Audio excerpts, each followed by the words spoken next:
Excellencies, ladies and gentlemen, friends, colleagues, good afternoon, and welcome to the 14th Annual Gulf Research Meeting, the 2024 GRM. It's really fantastic when I look out from here. We have a full hall once again. The response this year has been just fantastic. Now I see a lot of familiar faces, a lot of friends that I'm ready to catch up again. For those of you that I've not had the pleasure to meet, but I'm hoping to do so, of course, over the next couple of days, my name is Christian Koch. I'm Director of Research at the Gulf Research Center, as well as soon to be the Executive Director of the Brussels office of GRC, which we will open in the next couple of months. So I'll be presiding over the opening ceremony today. I can say this, again, this is one of the highlights of the GRC calendar every year, to hold the Gulf Research Meeting. And I think it's really established itself now as the leading academic meeting on the Gulf that happens every year. The response this year to both to our call for workshop proposals, the call for papers, has really just been phenomenal. Made it a tough choice for us to have to choose the workshops that we eventually selected. And for you that everybody was invited to come here. But I think we have 13 fantastic workshops that we will go into the discussions tomorrow and the day after across a whole variety of disciplines in the social sciences. And I'm sure that's really going to enrich us again in the discussion about the region and contribute significantly to the literature of an area that's extremely important to us. So before we go into these discussions tomorrow and the day after, we really have a great opening ceremony and opening session here lined up for you today. Let me just very briefly guide you through the events so everybody knows what will happen. We'll have some brief welcoming remarks from the chairman of the Gulf Research Center, Dr. Abdulaziz Sager, as well as from the University of Cambridge with Professor David Cardwell. We will then have keynote speeches. We will start with a video message by His Highness Prince Faisal bin Farhan Al-Saud, the Foreign Minister of Saudi Arabia, followed by speeches by His Excellency Jasem Albudaiwi, the Secretary General of the Gulf Cooperation Council, Her Excellency Patricia of Scotland, the Secretary General of the Commonwealth, and His Excellency Luigi di Maio, the European Union Special Representative for the Gulf region. After that, I will ask the three speakers to join me on stage, and we'll have a question and answer session. We won't have that much time, but I thought it was important that we have some interaction also with the audience. So then I will open the floor to everybody to ask a question. Already a word of warning, please keep it short and concise. Don't engage in long comments. I will use my prerogative as a moderator to cut you off if I feel like it. I want to get as many as possible questions into that session. So I'm looking forward to that. And after that, we'll have another moderated panel discussion where we have three excellent speakers. Her Excellency Sheikh Al-Jawahir Ibrahim Duwaija Sabah from the Ministry of Foreign Affairs in Kuwait. Her Excellency Dr. Manal Radwan from the Ministry of Foreign Affairs in Saudi Arabia. And Her Excellency Ambassador Nancy Jamal from the Ministry of Foreign Affairs in Bahrain. And then we'll do the same thing. We'll engage in a short discussion. Engage some questions and answers from the audience.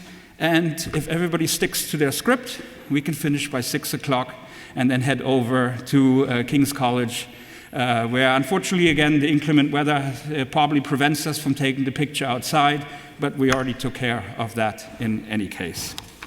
So without further ado then, can I please ask Dr. Abdulaziz Sager. Well, Excellencies, ladies and gentlemen, good evening. As usual, I have 15 pages as a speech, but I'm not going to use it this time. As usual, I'll keep it in my pocket and I will speak my mind. First, I would like to welcome you all. And thanks, all Your Excellency, for coming, being with us today. We have close to 400 participants in this year in the 14th Annual Gulf Research Meeting participant. They're a great paper presenter. Over the last 14 years, I think we have produced more than 60 books about the Gulf studies. And we have about 4,000 alumni whom they have participated in this Gulf Research Meeting.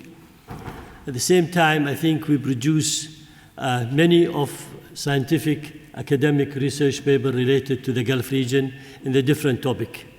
It's very hard for me to think of a topic that we did not tackle in the social science, including I was very happy. Lately I was in Spain and I met the former president of Argentina and also Colombia. They were very happy to know that at the Gulf Research Meeting we did publish books about the Gulf and Latin America in countries there. This year, I think there's a great focus in many of the important topics, and we find it extremely encouraging to see all the application we received when we announced about the Gulf Research Meeting 2024.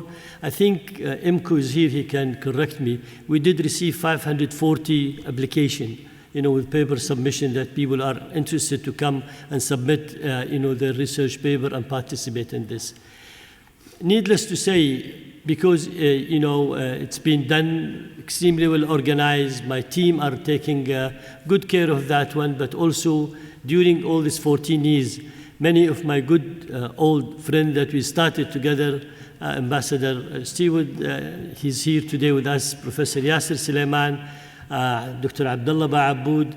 When we started, came in here to Cambridge in 2010, and we were welcomed, and we start the first Gulf Research Meeting, because we thought we need to have a platform where we focus on the Gulf research, but being in the middle of the world, which is UK is in the middle, we get all the from cross Atlantic and also from the ASEAN country.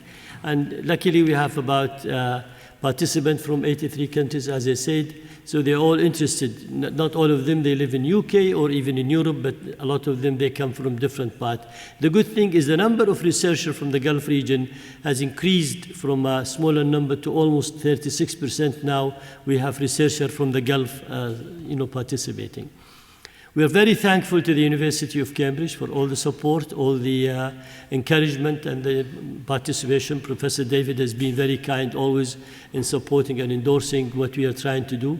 This is a very scientific meeting, but we like to start with the wisdom of the politician, to listen to them, to see what they have to say, what guidance they need to give us. Because I said it last night in the dinner when I was in Madrid lately, I met with Khafer Solana, and he said you need to think about rethinking.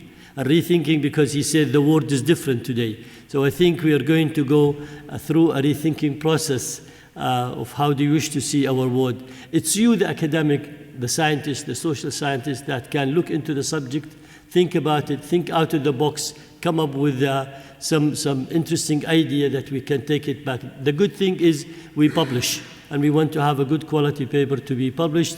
We're very strict on the requirement. Even we have bought a special software to tell us if this was copied from a ChatGPT. So no researcher can fool the director of the workshop. So everybody is trying to do his job quite correct and be authentic in that one.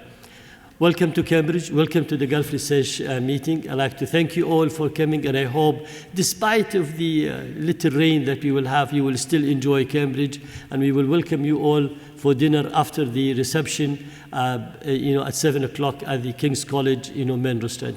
Thank you all, and welcome all.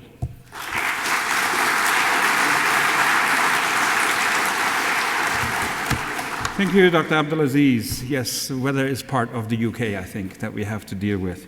As Dr. Abdulaziz said, definitely we very much value the relationship with the University of Cambridge. This is the home of the Gulf Research Meeting since 2010. So may I ask, please, Professor David Cardwell, Pro-Vice Chancellor for Strategy and Planning, to welcome us on behalf of the university. Professor.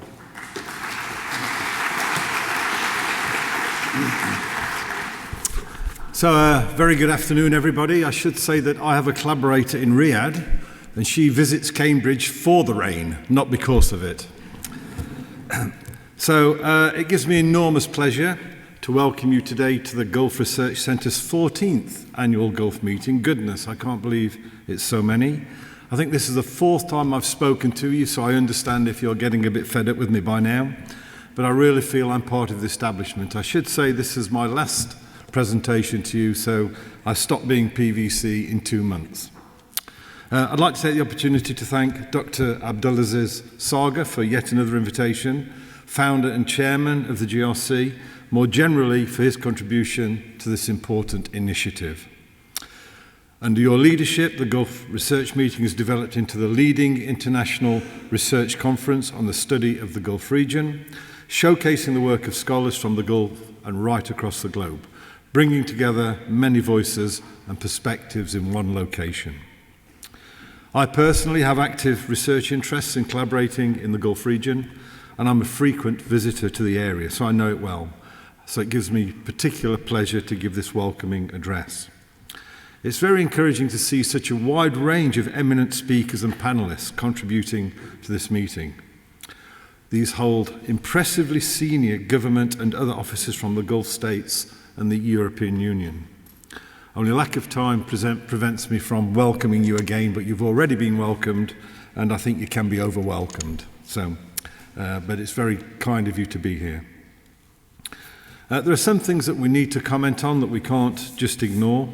The conflicts raging, for example, in the Middle East and Ukraine, are very sobering and underline the need for collaboration and understanding typified by the GRC if we are to successfully address and solve these problems for global benefit.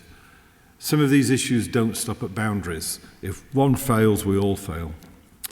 In my opinion, therefore, there has never been a greater need for the GRM, which has a real and important role to play as we transition through the next critical years. We can't overestimate the significance of those years and the young people who we will rely on providing solutions. As the Gulf states diversify their economies, it's important to continue to discuss and work through the challenges and opportunities posed by the social changes these bring. From global warming and climate change, I'd also add an aging population to that, to the ethics of AI, which are widely debated and have already been mentioned in this meeting, to others of increasing global focus. Of course, as I said, engaging young people as we go is primarily a function of this, given that, quite simply, they are the custodians of the future of the planet. The programme for the conference promises real engagement with a wide range of extremely important issues. The individual workshop themes are extremely impressive, and I felt I should mention them. The role of the Gulf states within the new global order and the rising connectivity of the Gulf states with Asia, Africa and Europe. That's an enormous topic. Engagement strategies and the prospects for success of conflict resolution initiatives in the Gulf region and beyond, of particular importance given the current situations in the Middle East and Ukraine.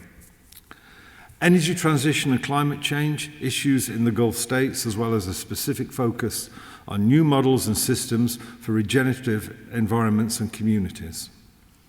Opportunities and challenges associated with the Gulf, in the Gulf region associated with AI. Engagement with sport and family issues in Gulf states. Challenges inherent in the move to economic diversification and sustainability. And future migration scenarios to the Gulf states. Of course, all of these issues have an impact on regional behaviour, including the barriers that need to be overcome and the opportunities they present. These are areas that align closely and substantially with research interests at this university, and a number of our most acclaimed academics, such as Professor Vikram Deshpande in engineering, Professor Sir Richard Friend in physics, and Professor Patrick Maxwell in clinical medicine, have found success with colleagues in the region on a wide range of topics. The Cambridge Department of the History of Art continues to engage closely with the Gulf on Islamic art, which is welcome and a much needed cultural admission to this university. And the university has been the beneficiary of considerable generosity from the Gulf region. This includes the Kuwait Foundation for the Advancement of Sciences, which established the Kuwait Mathematics Programme over a decade ago. His Majesty Sultan Qaboos of Oman, who established 3 professorships in modern Arabic, Abrahamic faiths and mathematics. And we are privileged to host the HRH Prince Al-Walid bin Talal Centre of Islamic Studies, which promotes the understanding of the role of Islam and Muslims in the wider society in this global age. One of our main strengths here in Cambridge is that the university is truly bottom-up. It's a research-driven organisation where individual researchers are free to pursue their own lines of inquiry and collaborations. And bringing together so many excellent critical minds here over the next few days promises to spark new questions and collaborations. Quite frankly, Cambridge academics are free to think as they like. I'm therefore personally delighted that colleagues in this university are working in partnership to address global challenges impacting the Gulf region and elsewhere. I really and sincerely hope you have a productive workshop, and I'm sure you will find Cambridge a welcoming and vibrant community of deep thinkers, if a rather damp one. I wish you all a very successful conference, and it really is with great regret that I won't be presenting to you again. So thank you all.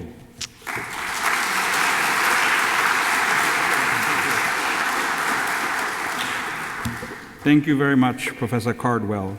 And yes, we definitely do also enjoy being in Cambridge. I think I just especially enjoyed that you sort of mentioned this idea of bringing the established scholars together with the younger, vibrant community of aspiring scholars. And I think when we look around the room, it's a testimony also what happens here at the Gulf Research Meeting. Now, we're very extremely fortunate to have with us what I think are some extremely thoughtful and engaging keynote speakers this year, and we're very grateful that they're able to join us here at the Gulf Research Meeting. We'll start out with His Highness Prince Faisal bin Farhan Al-Saud, the Minister of Foreign Affairs of Saudi Arabia, who unfortunately is not able to be with us due to some other commitments. But he's certainly one person who has worked tirelessly over the last months in various degrees of shuttle diplomacy to promote an environment of de-escalation, of conflict management, and on conflict resolution. So we're going to play the short video message of his statement, and then we'll proceed with the other keynotes. If you can please play the video. Bismillah ar-Rahman ar-Rahim. Ladies and gentlemen, esteemed participants of the annual Gulf Research Meeting, it is with great pleasure that I address you today on behalf of the Kingdom of Saudi Arabia, as you gather once again to exchange ideas and insights, crucial to understanding and navigating the intricate dynamics of our region.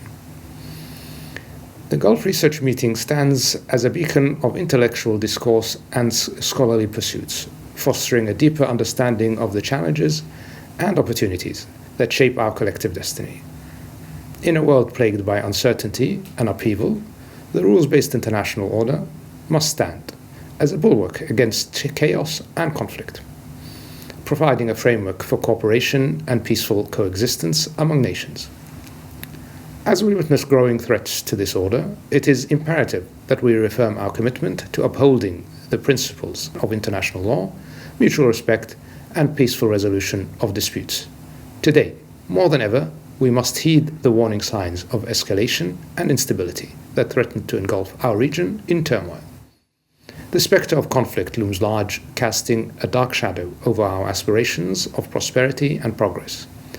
It is incumbent upon us to exercise restraint, wisdom, and foresight in our actions, mindful of the consequences of reckless behavior and brinkmanship. Saudi Arabia, guided by a vision of economic prosperity and collective benefit, has long been a steadfast proponent of regional stability and cooperation. We believe in the transformative power of partnership and dialogue, seeking to build bridges of understanding and solidarity that transcend boundaries and divisions. Our nation remains committed to fostering an environment conducive to growth, innovation, and prosperity for all people in the region and beyond. Central to our vision for a just and peaceful world is the urgent need to find a pathway to the establishment of a viable and sovereign Palestinian state. The ongoing violence and bloodshed in Gaza serve as a stark reminder of the human cost of conflict and the urgent need for a durable solution that upholds the rights and dignity of all parties involved. We call for an immediate ceasefire and a renewed commitment to dialogue and negotiation, guided by the principles of justice, equality, and mutual respect. As we strive to navigate the complexity of our shared challenges, Let us draw inspiration from our collective heritage of wisdom, resilience, and innovation. Let us forge ahead with courage and conviction, guided by the noble ideals of peace, prosperity, and justice for all. In closing, I extend my best wishes for fruitful deliberations and meaningful discussions during this esteemed gathering. May your endeavors in the coming days pave the way for a brighter and more secure future for our region and the world. Thank you. Yes, we are very grateful, of course, for His Highness to provide us also with the video message, even though we know how busy his schedule is. And I think we'll probably end up coming back to many of the themes that he has mentioned in his short remarks. Let me now turn to our friend, His Excellency Jasem Albudaiwi, the Secretary General of the Gulf Cooperation Council. I've come to know His Excellency while he was stationed as Ambassador of the State of Kuwait to Belgium in the European Union, and I must really have since then valued his leadership and his vision for the region. So therefore, I'm particularly happy that he's able to join us here today. Your Excellency, please, the floor is yours.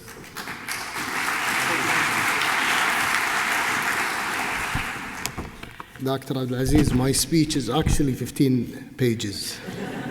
So get all your WhatsApp, Snapchat, and Instagram and enjoy it. Bismillah ar-Rahman ar-Rahim. Your Excellencies, distinguished guests, ladies and gentlemen, I would like to start, thank you, by welcoming you all to this event. It is my pleasure to begin by commending the speech by His Highness Prince Faisal bin Farhan Al-Saud, Minister of Foreign Affairs of the Kingdom of Saudi Arabia, and expressing my deep gratitude for his comprehensive and thorough speech he delivered. I also extend my sincere thanks to Dr. Abdulaziz bin Sager, Chairman of the Gulf Research Center, for his kind invitation to participate in this important forum, which the Center has been organizing annually since 2010. I also would like to thank Cambridge University and the event organizers for bringing together such a distinguished group of politicians, researchers, decision makers, and academics from various countries around the world. This forum has become an important platform for dialogue on regional security, serving to bridge different perspectives and striving to find solutions to the issues and crises our region is experiencing. At the same time, I wish to express my honor, delight, and admiration for the participation of distinguished group of leading ladies from the GCC countries in the forum's activities and the dedication of a portion of the discussion to this achievement of women in the Gulf region. GCC women's status and rank reflect the extraordinary progress made today through the wholehearted consensus of Gulf societies.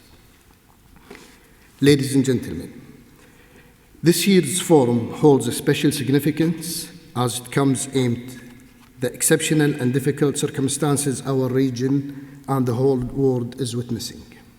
Wars are raging in various parts of the world, and others are looming on the horizon, yet the international community appears unable or unwilling to reach the simplest of just and equitable solutions. Thus, we must intensify our efforts to enhance consultations and coordination among us. I would like to start my address by highlighting and analyzing the current events impacting on the GCC and the escalation situation in the region. Then, I will discuss the GCC vision for regional security in light of this new geopolitical climate and outline the specific security challenges facing us. Finally, I will provide an overview of the GCC strategies and initiatives within the security framework and the policies it currently employs to the threats which we all confront. The core problem which has triggered catatonic regional destabilization is the Israeli invasion of Gaza in response to the Hamas attack of 6 October last year, and the ongoing practices of the Israeli Defense Forces, disproportional and indiscriminate use of force against captive civilian population. This has led to alarming rhetoric about nuclear proliferation in the region and even the threat of using nuclear weapons. Not to mention the provisions of ballistic missiles, drone technology to non-state actors, along with supplying various proxies with weapons and equipment. The GCC has urged the international community and will continue to do so to adopt effective policies and measures to achieve an immediate ceasefire, halt the escalation and violence against Palestinians in the Gaza and the West Bank, including Jerusalem and Islamic holy sites, desist from further settlement activities and land confiscation, and support the Palestinian people's right to self-determination and the establishment of their own state on the 1967 borders with East Jerusalem as its capital, in accordance with the Arab Peace Initiative and all relevant International Security Council resolutions. What we are witnessing today is the terrifying possibility that the escalating development in Gaza and the occupied Palestinian territories may result in a military escalation between Iran and Israel, thereby increasing the likelihood of widespread conflict between Israel and neighboring countries like Syria and Lebanon. Silence, ladies and gentlemen, is not an option for any such confrontation. Must be averted, and the GCC has hesitated to call for and to emphasize the necessity for international community to play its role and for the Security Council to uphold its responsibilities to maintain international peace and security, surpassing self-serving political calculations and double standards in confronting Israeli practices. We believe that any cross-border escalation in the region could expand the scope of the conflict, threatening the security and stability of the entire region and potentially extending beyond it. The global economic risk of massive disruption to the embedded supply of oil and gas is self-evident, not to mention other possible catastrophic implications. In the light of this snapshot analysis of what we all know is a far more complex problem, I would like now to move on to discuss the GCC vision for regional security amidst this new uncertain geopolitical climate and the ever-evolving security challenges facing our region, and our strategic priorities and initiatives within our security framework and our policies for addressing these emerging threats. Since its inception, the GCC has coordinated its position on regional and international political issues within its member state, considering this an essential pillar of cooperation and integration and a fundamental factor in shaping unified foreign policy. The GCC joint and unified position are based on its charter and international law principle governing state relations, including non-interference in internal affairs, mutual respect for sovereignty and political independence, territorial integrity of natural resources, resolving dispute through negotiations, diplomatic means, and dialogue, and rejecting the use of force or threats. This approach aims to ensure the region's security and stability. Following development over the past 4 decades, have made the issue of maintaining the security and stability of GCC states a key political goal. 1. The Iran-Iraq War. 2. The Iraqi invasion and occupation of Kuwait, which posed the most significant security challenge since the GCC establishment. 3. The GCC efforts to ensure Iraq compliance with Security Council resolutions related to its aggression on Kuwait. 4. Supporting the UAE right to use peaceful means to regain its 3 islands. 5. Joint efforts to support the long-standing Palestinian cause with its 76-year implications by endorsing the Middle East peace process. 6. Proactively dealing with the terrorist groups and their negative impacts on the Gulf societies. 7. Engaging as a moderator in other scattered crises, including the Syrian, Yemeni, Libyan, Lebanese, and the Sudani crisis. However, the past 2 decades seen the emergence of influential non-state actors operating in unstable countries and posing capabilities beyond those of many states, such as ballistic missiles, drones, and large militias conducting wars beyond their geographic presence. Exploited for geopolitical purposes, these groups receive logistical and military support, high-level training from regional states, and are primarily funded by illicit activities like drug trafficking, arms smuggling, and human trafficking.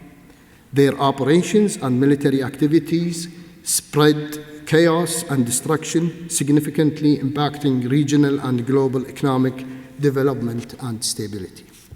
Having listed the just mentioned threats and challenges, there was a clear need for a unified GCC vision on these regional and international issues. Based on the member state common position, the Ministerial Council, in its 158th session in Doha, Qatar, December 2023, adopted the GCC Regional Security Vision, which was announced at a ceremony on the 28th March this year at the GCC Secretariat in Riyadh, Saudi Arabia. This vision aims to 1. Achieve regional security, stability, and peace with strategic goals of maintaining regional security, stability, prosperity for all people. 2. Enhance international security and peace. 3.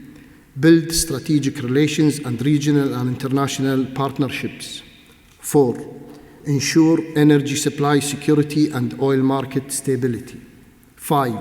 Enhance maritime security and freedom of navigation. 6. Collectively address climate changes.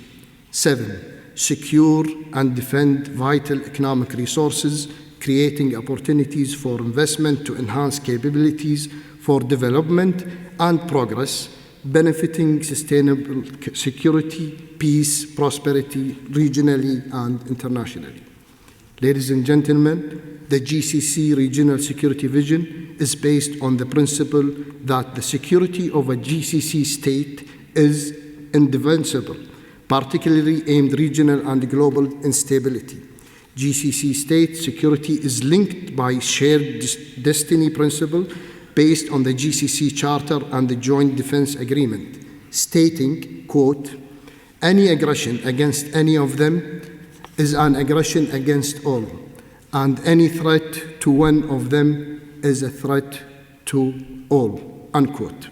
Accordingly, GCC states enhance their capabilities to deter any threat to their security and territorial integrity, consider any attack on one as an attack on all, and play a pivotal role in supporting political and economic stability in neighboring countries to strive for international security and peace. The GCC has made effort to achieve regional and international security. Here are a brief summary of some of them. Relations with Yemen. The GCC has made significant efforts to support the Republic of Yemen. 2. The GCC hosted Yemeni consultation from 29 March to 7 April 2022. 3. The GCC fully supported the Presidential Leadership Council to achieve security and stability in Yemen. 4.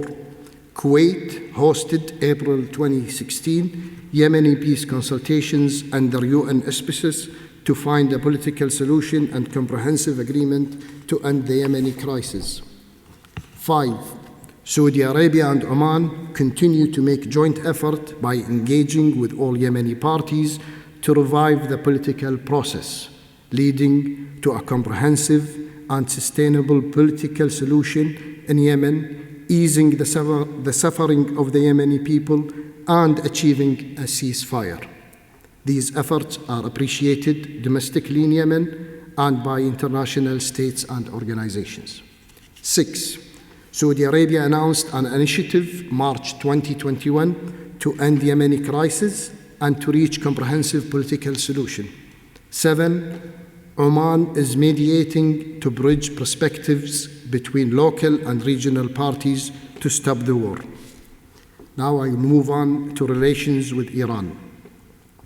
The Saudi-Irani agreement on March 10, 2023 to resume diplomatic relations and to resolve dispute based on international rules and signs agreement, starting from kingdom belief that dialogue and understanding are best solution to resolve conflicts and bringing perspectives closer together.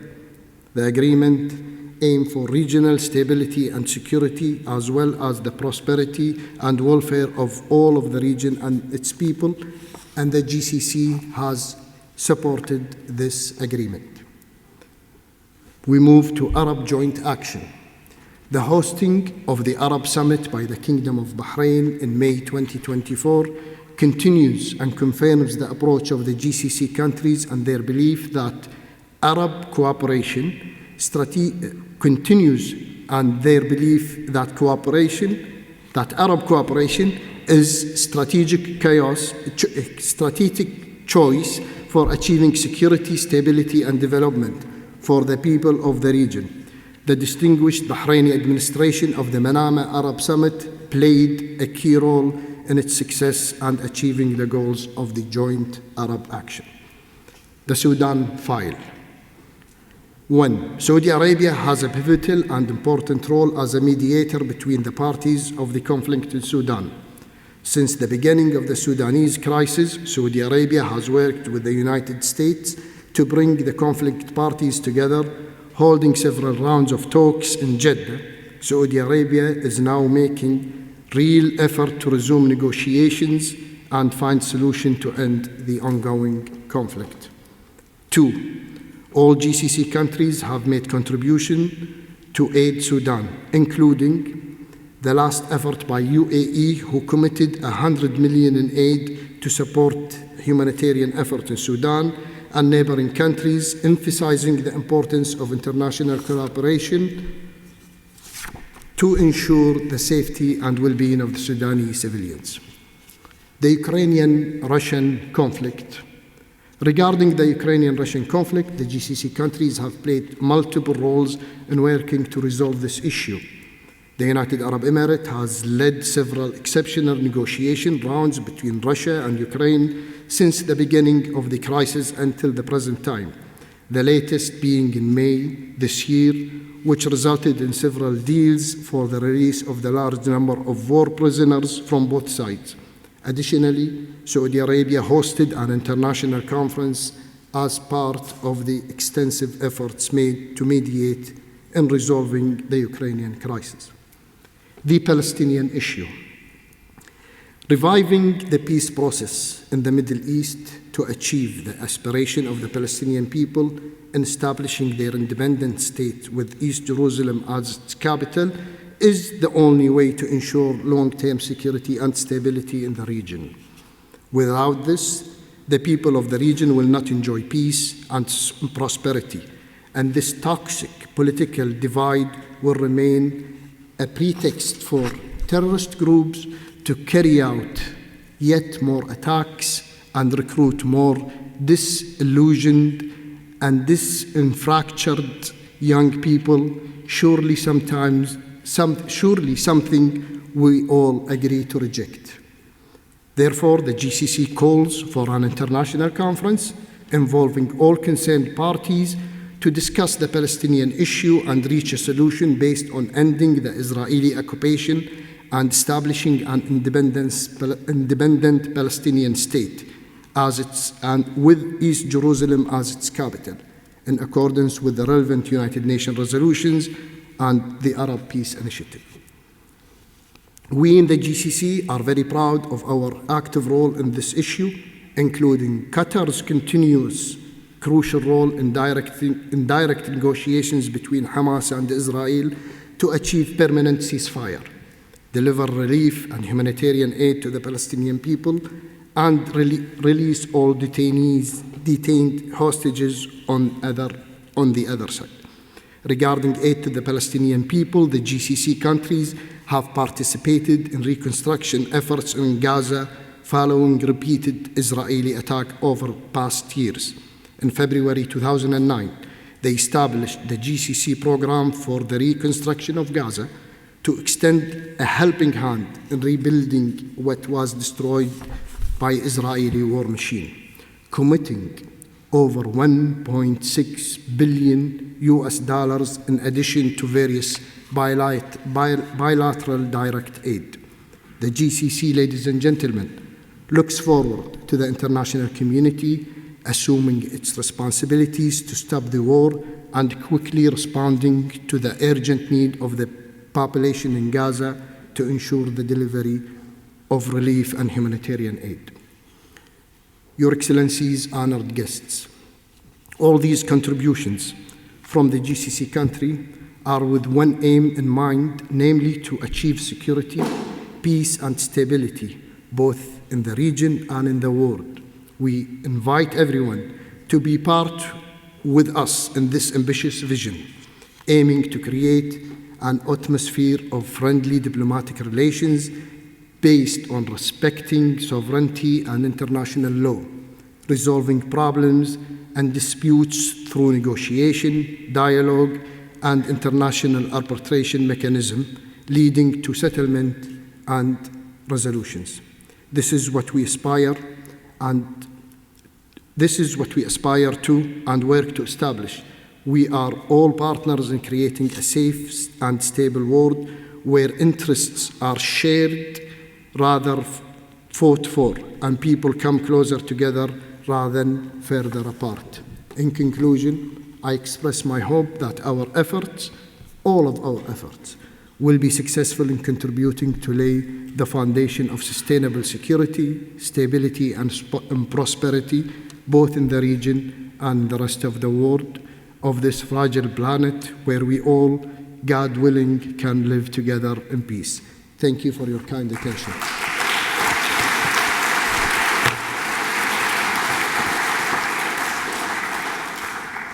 I will take you so much. Thank you so much, Your Excellency, for a very comprehensive overview. You touched on many issues and already highlighting many of the GCC initiatives that are being taken, as you said, to sort of redouble efforts in the handling the challenges that the international community as a whole also faces. Both the foreign minister highlighted issues of the multilateral order. The GCC Secretary General just spoke about the international community. So I'm very grateful to have with us also the Right Honourable Patricia Scotland, the Secretary General of the Commonwealth, which brings together 56 member states in an intergovernmental effort to promote cooperation. Given again that there's been already many questions concerning the future of the multilateral order, I'm very much looking forward to hearing from her and hearing her remarks. Your Excellency, wonderful to have you with us. Thank you so much.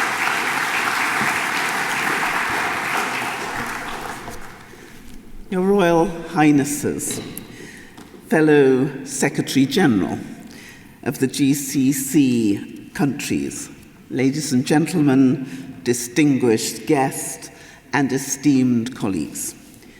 It is a profound honor for me to address you today at the 14th Annual Gulf Research Meeting here in Cambridge. In an era marked by unprecedented challenges and rapid global transformations, the imperative for robust international cooperation stands unequivocally clear. As we gather in this distinguished forum, we are reminded of the pivotal role that international organizations play in sculpting a cooperative global future. The Commonwealth, an emblem of unity and collaboration, has persistently been at the vanguard of addressing multifaceted global challenges, from peace and security to sustainable development.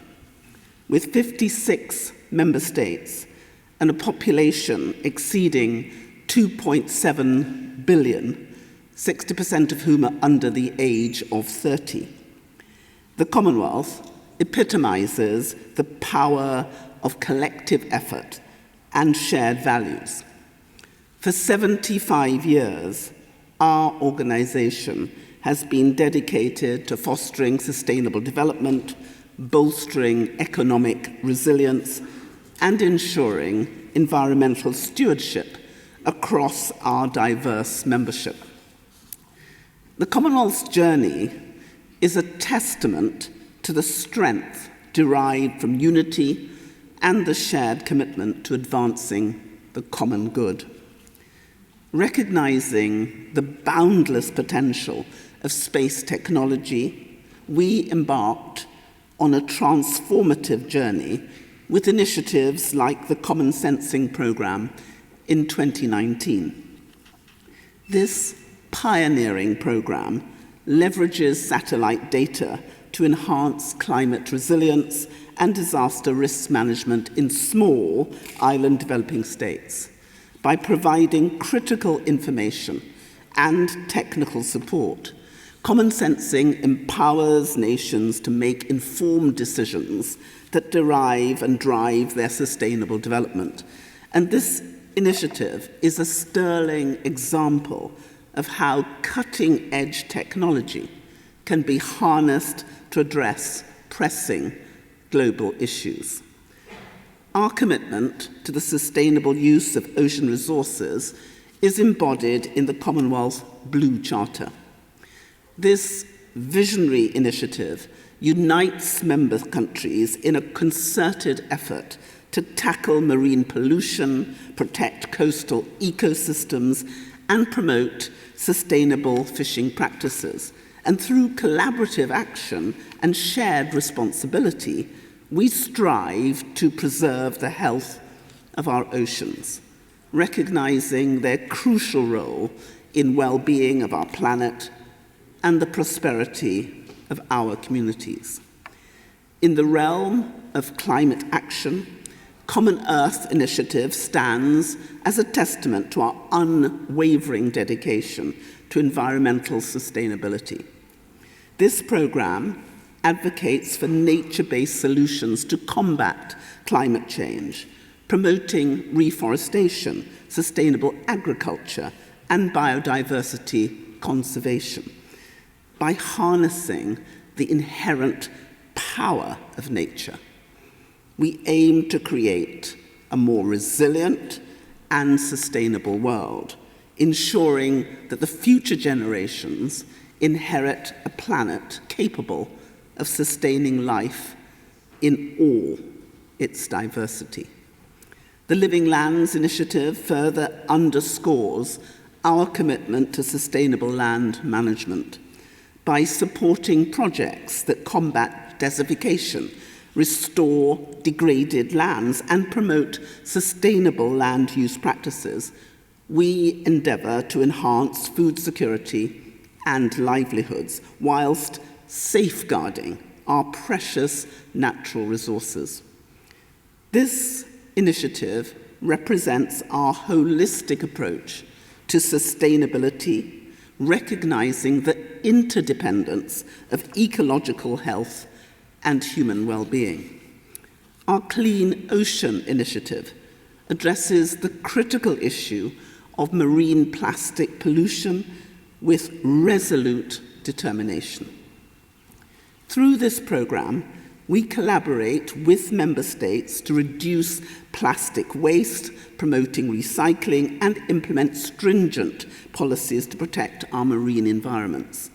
Clean oceans are not only vital for the ecological balance of our planet, but are also essential for the economic and social prosperity of our communities. We have also created the Climate Finance Access Hub to build the capacity of our small states in particular, and those who are vulnerable, and have transformed a minute investment of $8.5 million into $360 million worth of vital support for adaptation and mitigation projects which really benefit all of our members. So looking to the future, our Common Space Initiative epitomizes our forward-looking approach to sustainability. This initiative program explores the potential of space technology to address global challenges, from climate monitoring to disaster management. By promoting sustainability in space, we aim to harness the immense benefits of space technology for the advancement of all humanity. Common Space represents our commitment to pushing the boundaries of innovation and exploring new frontiers in our quest for sustainable development. The Commonwealth's collective efforts towards sustainability through these diverse projects are a testament to our unwavering commitment to addressing global challenges. Our initiatives are not merely projects. They are the embodiments of our vision for a future where nations work together in harmony, leveraging their collective strengths to create a better world. As we navigate the complexities of the 21st century, the role of international organizations in conflict resolution and the promotion of peace and security becomes ever more critical. The Commonwealth has long been an advocate for mediation, dialogue, and consensus building. Our approach to conflict resolution is rooted in our commitment to diplomacy and practical, actionable solutions. By fostering dialogue and understanding, we aim to de-escalate tensions and building lasting peace. The GCC countries, with their strategic importance and visionary approaches to development, are well positioned to benefit from and contribute to the wealth of knowledge and experience within our Commonwealth. By engaging in fruitful collaboration, the GCC can enhance its efforts in sustainable development. The Commonwealth of Nations stands ready to share its insights and support the GCC in navigating its development path. In conclusion, the path to a cooperative global future lies in our ability to work together, share knowledge, and support each other in addressing common challenges. The Commonwealth, with its rich legacy of unity and cooperation, extends its hand in partnership to the GCC and all other international organizations.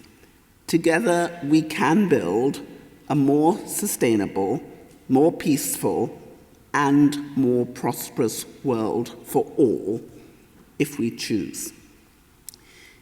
In closing, I want to take this opportunity, if I may, to thank Professor Manahel Tabbat, who has been appointed as my special envoy for science and technology, She's been hailed and identified by the British science community as the new Newton of our generation and is closely connected to this university in Cambridge.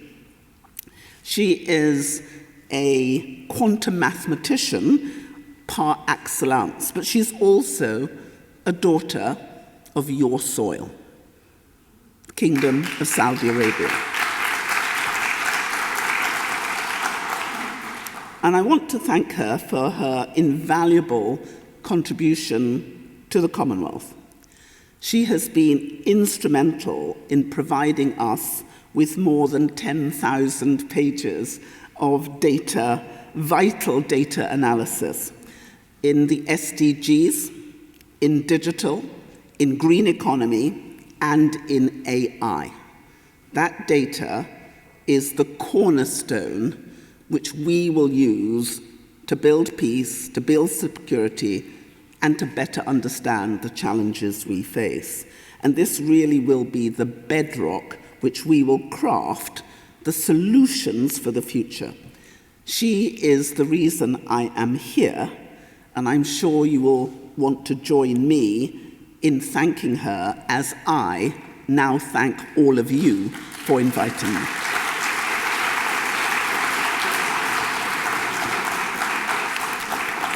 So thank you.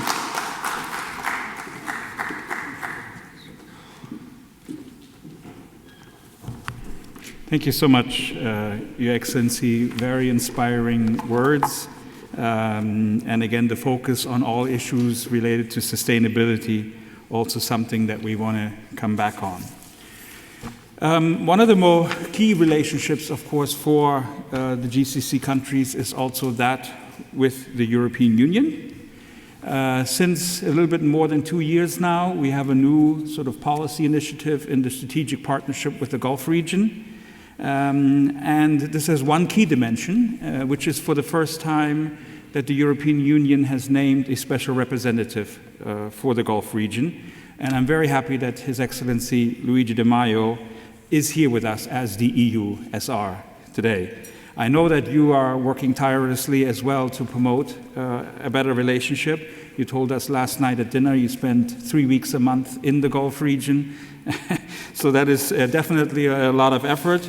And I think we can also see many of the mechanisms already put into place, but I'm sure you will elaborate on that a little bit. Luigi, can I ask you to come up here, please?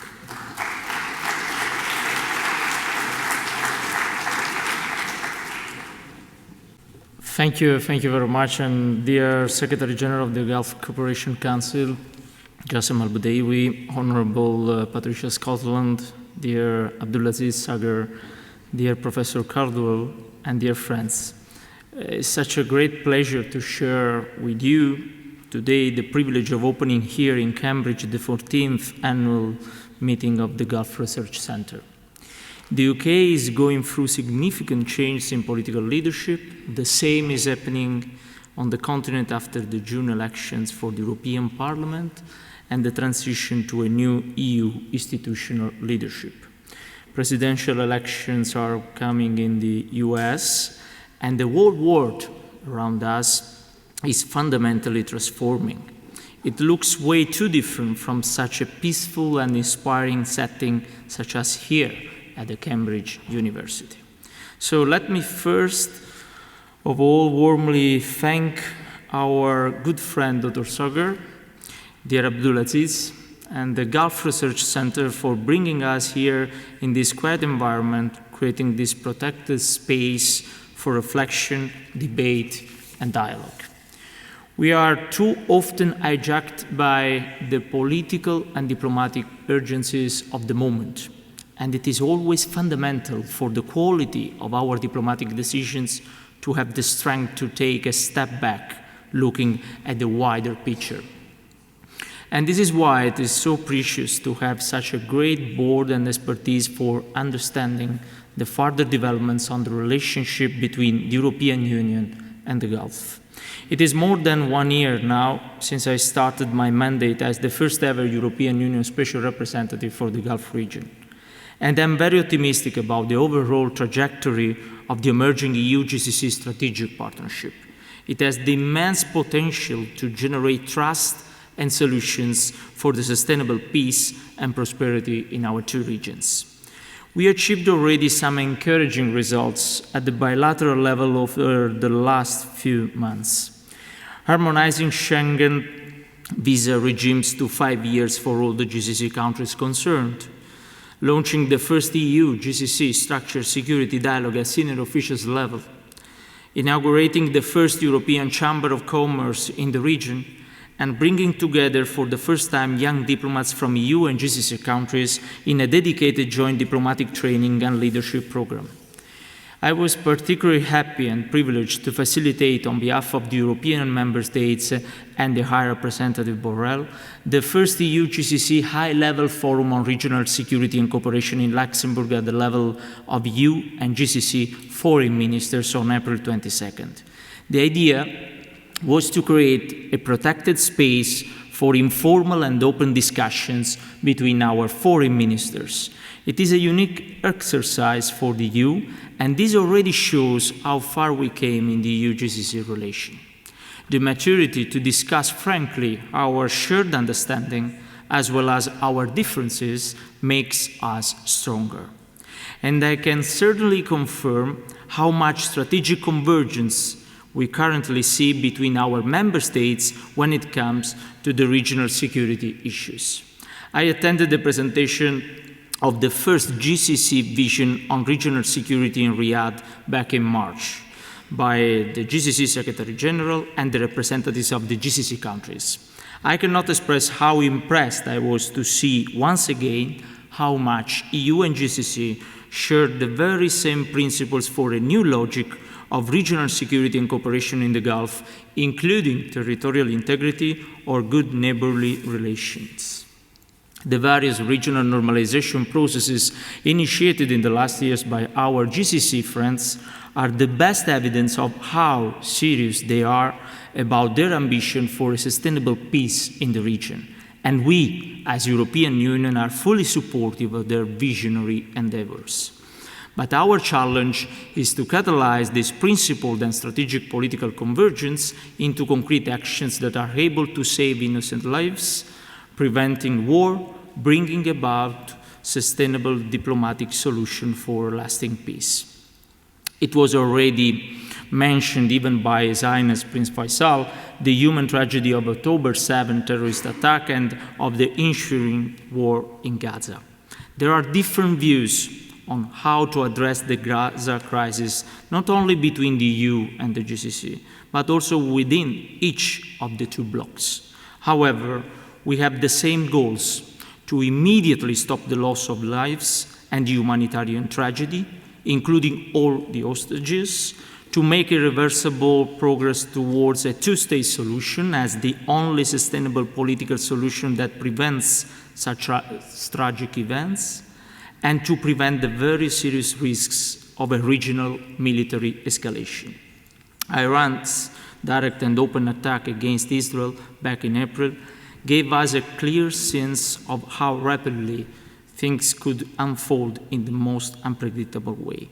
And this is why we need to use all our diplomatic channels with Israel, but also with Iran, to prevent further escalation at the Israel-Lebanon border. EU and GCC see eye to eye also on the need to prevent the risks of a nuclear arms race in the region, on the peace process in Yemen, and the need to safeguard freedom of navigation. Threats and attacks on international navigation and maritime security are unacceptable, whether in the Arabian Gulf or in the Red Sea. In this difficult context, the EU is defending the freedom of navigation by deploying its new defensive maritime operation, EUNAVFOR Aspides, in international waters of the Red Sea. As the operation is entering its 4th month since its launch, it has provided close protection to more than 160 merchant vessels and neutralized 14 drones and 4 missiles launched by Houthis. Aspides and similar missions in the region may not provide the long-term solution, as long as Houthis are regularly being supplied with weapons. We therefore need to do more to prevent smuggling of weapons and to seriously strengthen the implementation of the UN verification and inspection mechanism for Yemen. All the above has to be complemented and reinforced by the ongoing diplomatic efforts on Yemen, including under the UN stewardship. Lastly, let me also refer to the EU-GCC converging path towards peace in Ukraine. The GCC countries have been instrumental in successfully mediating the return of an increasing number of Ukrainian children out of thousands illegally held by Russian authorities. They have been playing a key role in the latest peace formula meetings, and we encourage the same positive contributions following the recent peace summit in Switzerland. My dear friends, all this historic and unfolding crisis managed to bring EU and GCC closer together than ever before. I mentioned at the beginning that in this challenging regional context, we have the shared responsibility to reinforce the fundamentals of our EU-GCC partnership as an essential pillar of regional stability around trade, investment, connectivity, and new technologies, around cooperation on energy security, climate change and green transition, and last but not least, by facilitating people-to-people contacts. It is people that connect all the threads of our cooperation, and I strongly believe in the transformative power of our human bonds. This is also why we are here today. Our people and our two regions need each other more than ever. This is why we are working very closely with the GCC Secretary General, with the Qatari Presidency, and with all the GCC member states for the prospect of upcoming high-level meetings, including a possible, inshallah, first ever EU-GCC summit later this year. This would be a milestone of our EU-GCC strategic partnership, which has become absolutely essential for our shared security and prosperity, but also for the regional and global stability. Thank you very much for your attention.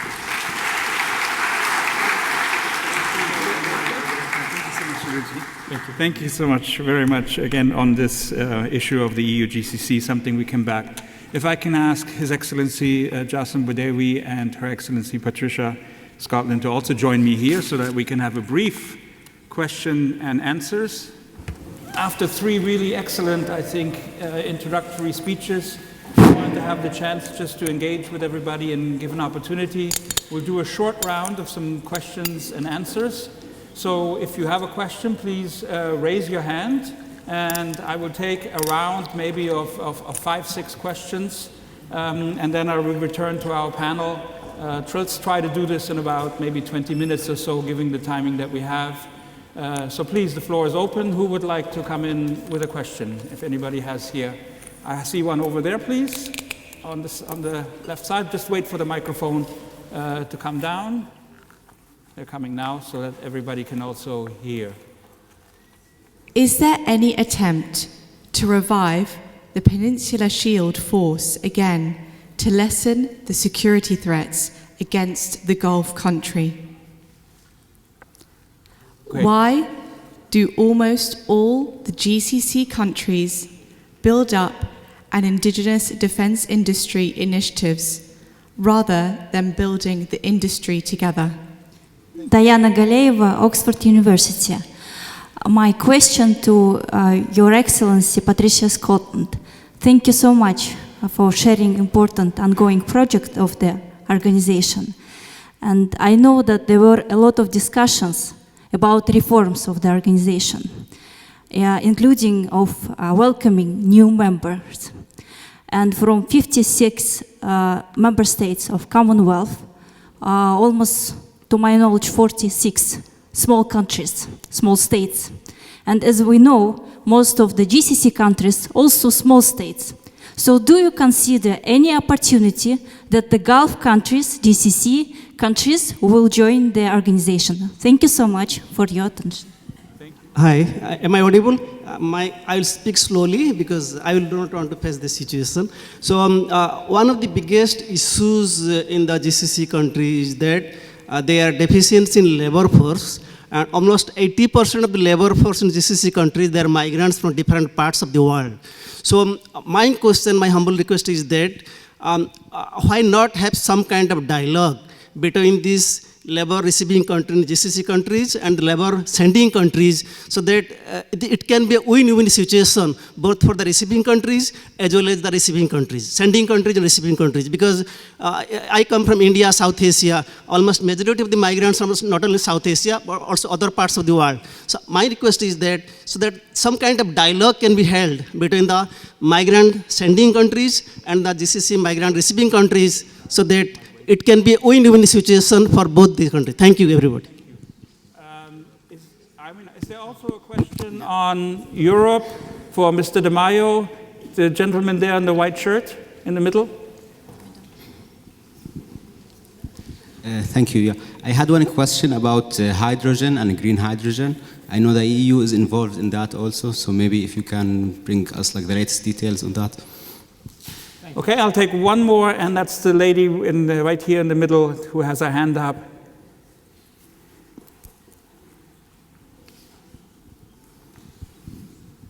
Thank you so much to the distinguished speakers. My name is Irina Zuckerman from the US. My question is to the entire panel. Is there a strategy for the GCC, the Commonwealth, and for the UK to combat ideological extremism, radicalization, and the funding of radical ideologies? Okay, thank you. So we have a number of questions here. Jasem, can I start with you on also Peninsular Shield, what I heard on the indigenous defense, and also on the migration and sending countries in the Gulf? On the Peninsula Shield, I don't know what sort of information you have that it needs to be revived, or there is need to be revision for it. The activities are on a daily basis. The base is still in eastern Saudi Arabia. We are engaged on continuous military exercises. The last one I attended was in Kuwait, December of last year, where a whole comprehensive forces from the 6 GCC countries were present with live ammunition. The program is moving steadfastly. They're expanding. They're meeting. The ministers of defense of the GCC meet on a regular basis. The chief of staff for the military meet more than 3 to 4 times a year, and if they need an extraordinary meeting, they meet.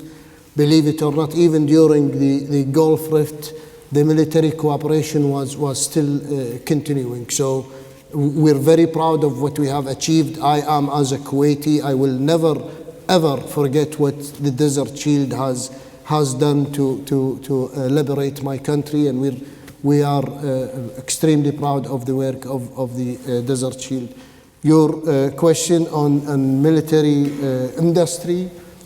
See, each country within any organization has 2 tracks, a bilateral track and a multilateral track.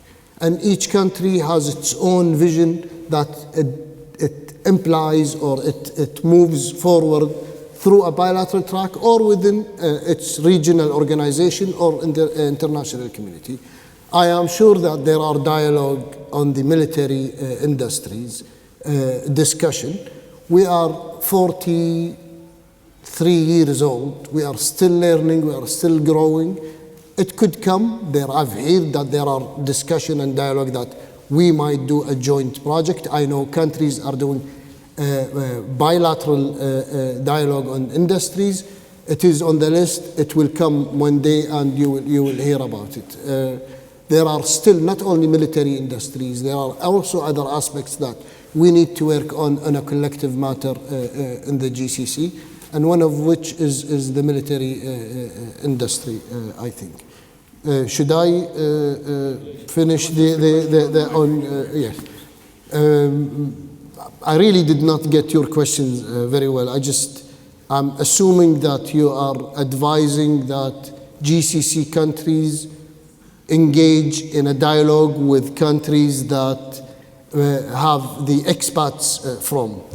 Again, we are very much doing so. We are extremely proud of what we have done on a global level on meeting the international standard, the ILO. We can have Sheikh Jawahir here, the Assistant Minister of Foreign Affairs of the State of Kuwait for Human Rights, answer your questions if you wish, but we are extremely proud of what we have achieved, meeting the criteria of the ILO. We are in continuous dialogue with countries, embassies, international organizations, and making sure that these expats are well protected, are being dealt with in a fair manner. His Excellency, the Foreign Minister of India, we will have a joint meeting with him next September. This could be one of the issues that we can discuss, but there is no issue to make an issue of. I mean, there is no problem to deal with. It's just how you improve and give better services, but there is no phenomena or a negative aspect in this situation. Thank you very much. Your Excellency Patricia, you had the question on the Commonwealth, the membership, and also maybe some reflection on combating extremism that was mentioned to all speakers. The first thing to say is that you're absolutely right, that the Commonwealth is probably the multilateral organization with the largest number of small states. There are about 42 small states in our world, and 33 of them are members of our family. And what is extraordinary about our Commonwealth is, of course, we come from 5 different regions. And we, therefore, are a bit like a microcosm or a petri dish of the whole world. And we are not an organization which is bound by treaty. So there's not a Commonwealth equivalent of Brexit. You can just leave. So not being treaty bound does not mean that we're not bound by other things, because we are bound by values. And our members come together because of those values. And in 2013, we came up with a Commonwealth Charter as the distillation of what we believe and what we share. And as a result of that, you'll notice that the 16 clauses of our Charter, which was signed in 2013, is mirrored almost precisely by the Sustainable Development Goals, which was agreed by the UN in 2015. And we agreed in 2015, in relation to climate, that we would have a 2-degree platform, 1.5 aspirational target, and that we would have enforceability. And that's what the UN agreed in December, after we in the Commonwealth had agreed it in November. So there's huge similarities. And actually any country who shares our values, human rights, democracy, the rule of law, any country can, if they wish, apply to join the Commonwealth. And there is a set process through which any such country can go. And recently, I think the last 5 or 6 countries who've joined us were never part of the old British Empire, were never part of that system, but have joined us because of what we stand for. So that's one. Secondly, we are now the new Commonwealth, which was given birth to in 1949, has absolutely committed itself to peace and security and to fighting extremism and those who would destroy us. So if you look at the work that we're doing on peace, on unity, It is absolutely focused and practical. So I can assure you that within our Commonwealth family, one of the major roles that I play as Secretary General has been as a peace negotiator. I thank God that in the 8 years that I have been Secretary General, notwithstanding that many of our countries have been at the brink of severe either implosion or explosion, we have together as a family been able to embrace them, support them, and to date, we have managed to secure security.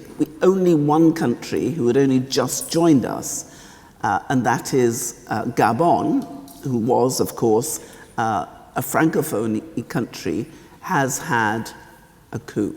And we are now working really hard with them to repair that damage. So as far as radical ideologies are concerned, we absolutely understand the danger that they pose, and through all the work we're doing with our young people, if you look at the initiatives, they are to generate peace, understanding. One of the most fantastic things is we represent every faith, every culture, and every region. And if you look at the level of the complex interrelationships between our cultures, it is extraordinary. But in the Commonwealth, we absolutely focus on what joins us and not what divides us. I often think it's a bit like our DNA. 99.9% of the DNA of everyone in this room is identical. What separates us is 0.1%. And what we as a world tend to do is to concentrate on that 0.1%, which makes us different, and not the 99.9%, which makes us human.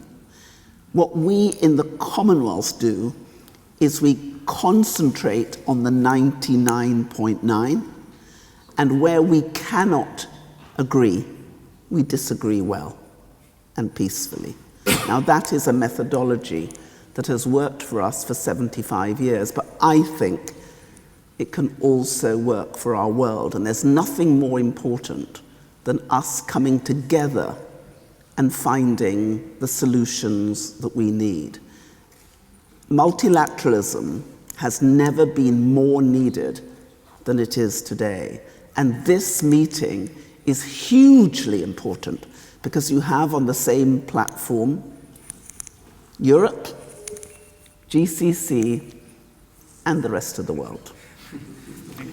Thank you so much. Your Excellency Luigi, please, you had the hydrogen and also maybe reflections on the extremism. About that, according to the program of the European Union called Repower EU, by 2030, we are going to import 10 million tons of hydrogen per year and to produce in Europe other 10 million tons of hydrogen. And by 2030, for instance, Saudi wants to be the first supplier world level of hydrogen. But at the same time, looking at the Emirates and what United Arab Emirates did during the COP28, they are pushing a lot on the hydrogen development. Oman is already signing contracts with European companies about the production of hydrogen on their green hydrogen on their soil, and so on. Even the other countries of the GCC are very active about the investments, in particular about the technologies, because there are still many question marks about the technology, about the transportation of hydrogen and so on. What is our role as European Union? First of all, we would like to try to create with the GCC friends a common regulatory framework in order to establish what is clearly the green hydrogen, because sometimes there are different views about that. And second, to use the new corridor called IMEC, that is for goods, energy and data, in order to accelerate this kind of partnership. The rest is on the companies, on the business sector. And our business communities are very active about the collaboration and cooperation on the hydrogen side. And I just joined during the last 6 months many events about hydrogen in the Gulf, and the main companies from the European Union were already there and are negotiating with their counterparts of the Gulf, of the GCC, many deals. Finally, I think that in few months we will have even good news on the bilateral side. So European Union, some countries of the GCC about the energy cooperation. And this is something in the making that we are still implementing bilaterally with some countries. And I think that we will have a better cooperation, more and more cooperation in the next months, because it's something that is very important for our energy mix. Okay, great. Thank you very much.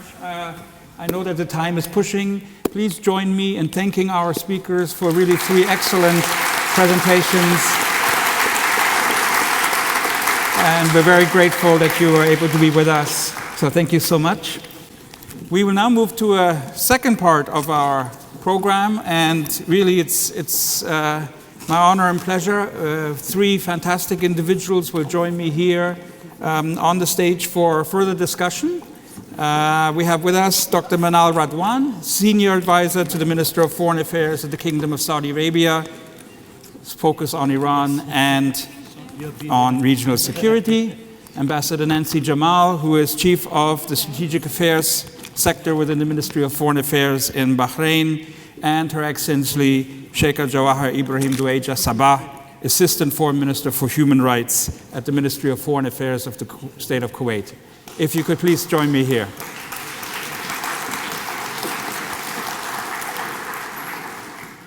So we'll do it a little bit in a similar way as previously. I've asked each of our panelists to provide us some brief opening remarks, and very excited to hear on their perspectives and in the areas that they're working on. And then I will again open the floor for some questions from the audience, and we'll try to engage sort of in a discussion for 30 to 40 minutes here on the stage. Maybe I can start with you, Your Excellency, Sheikha Jawahar. Human rights is your field of specialty. You've dealt a lot with it at the ministry. Maybe you can start providing us a little bit your perspectives on the issue and the important things that you see in terms of the human rights dimension as well. I think it's an absolutely essential topic. Please.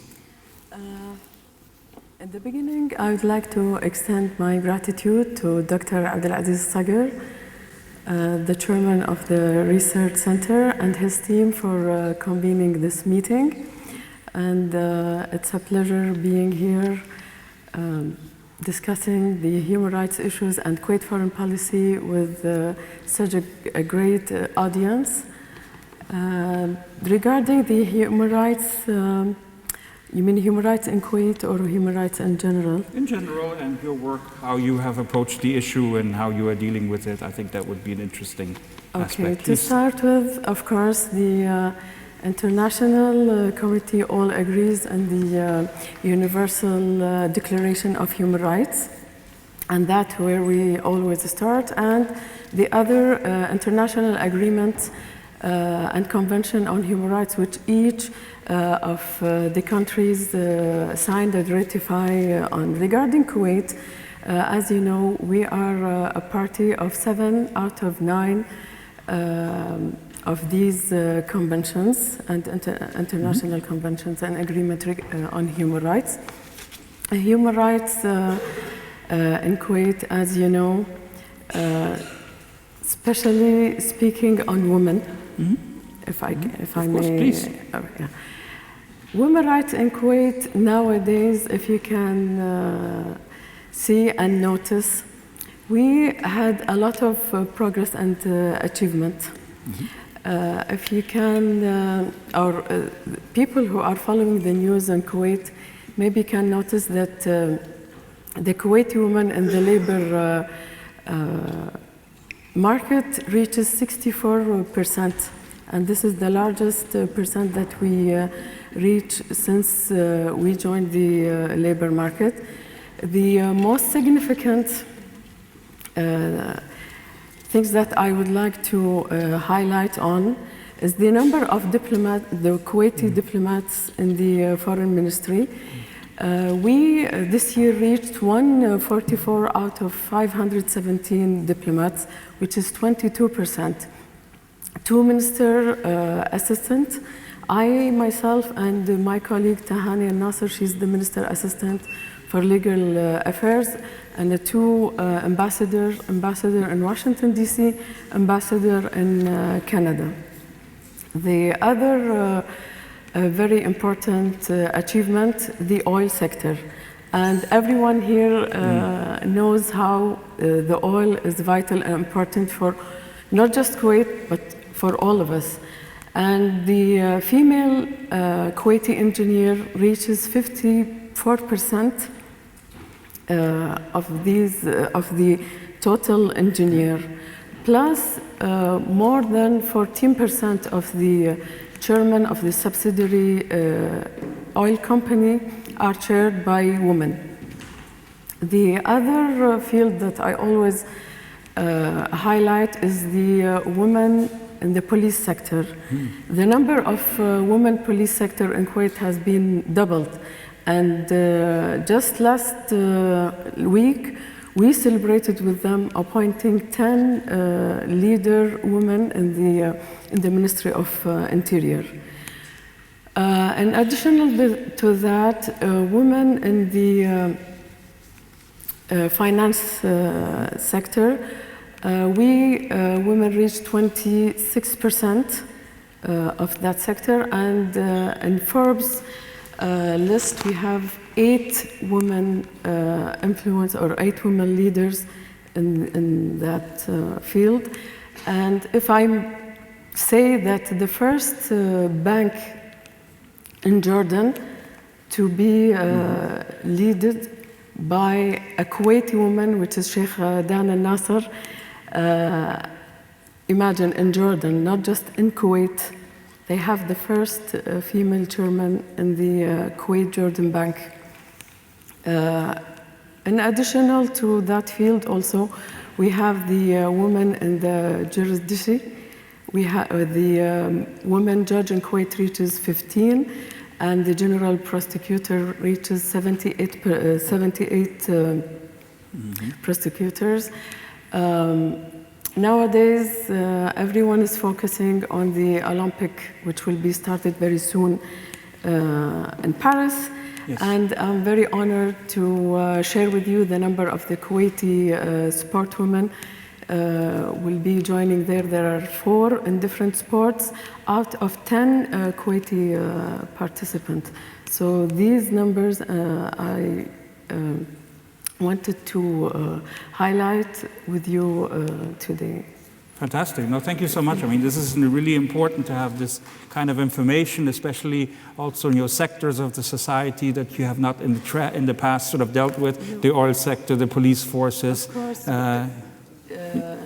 In Kuwait, we don't have legal barriers, by the way. Mm-hmm. No legal barriers to women to join any of the jobs that she wanted to or she desired to join. The only maybe barriers we have are the social barriers, and little by little, it's the society is changing.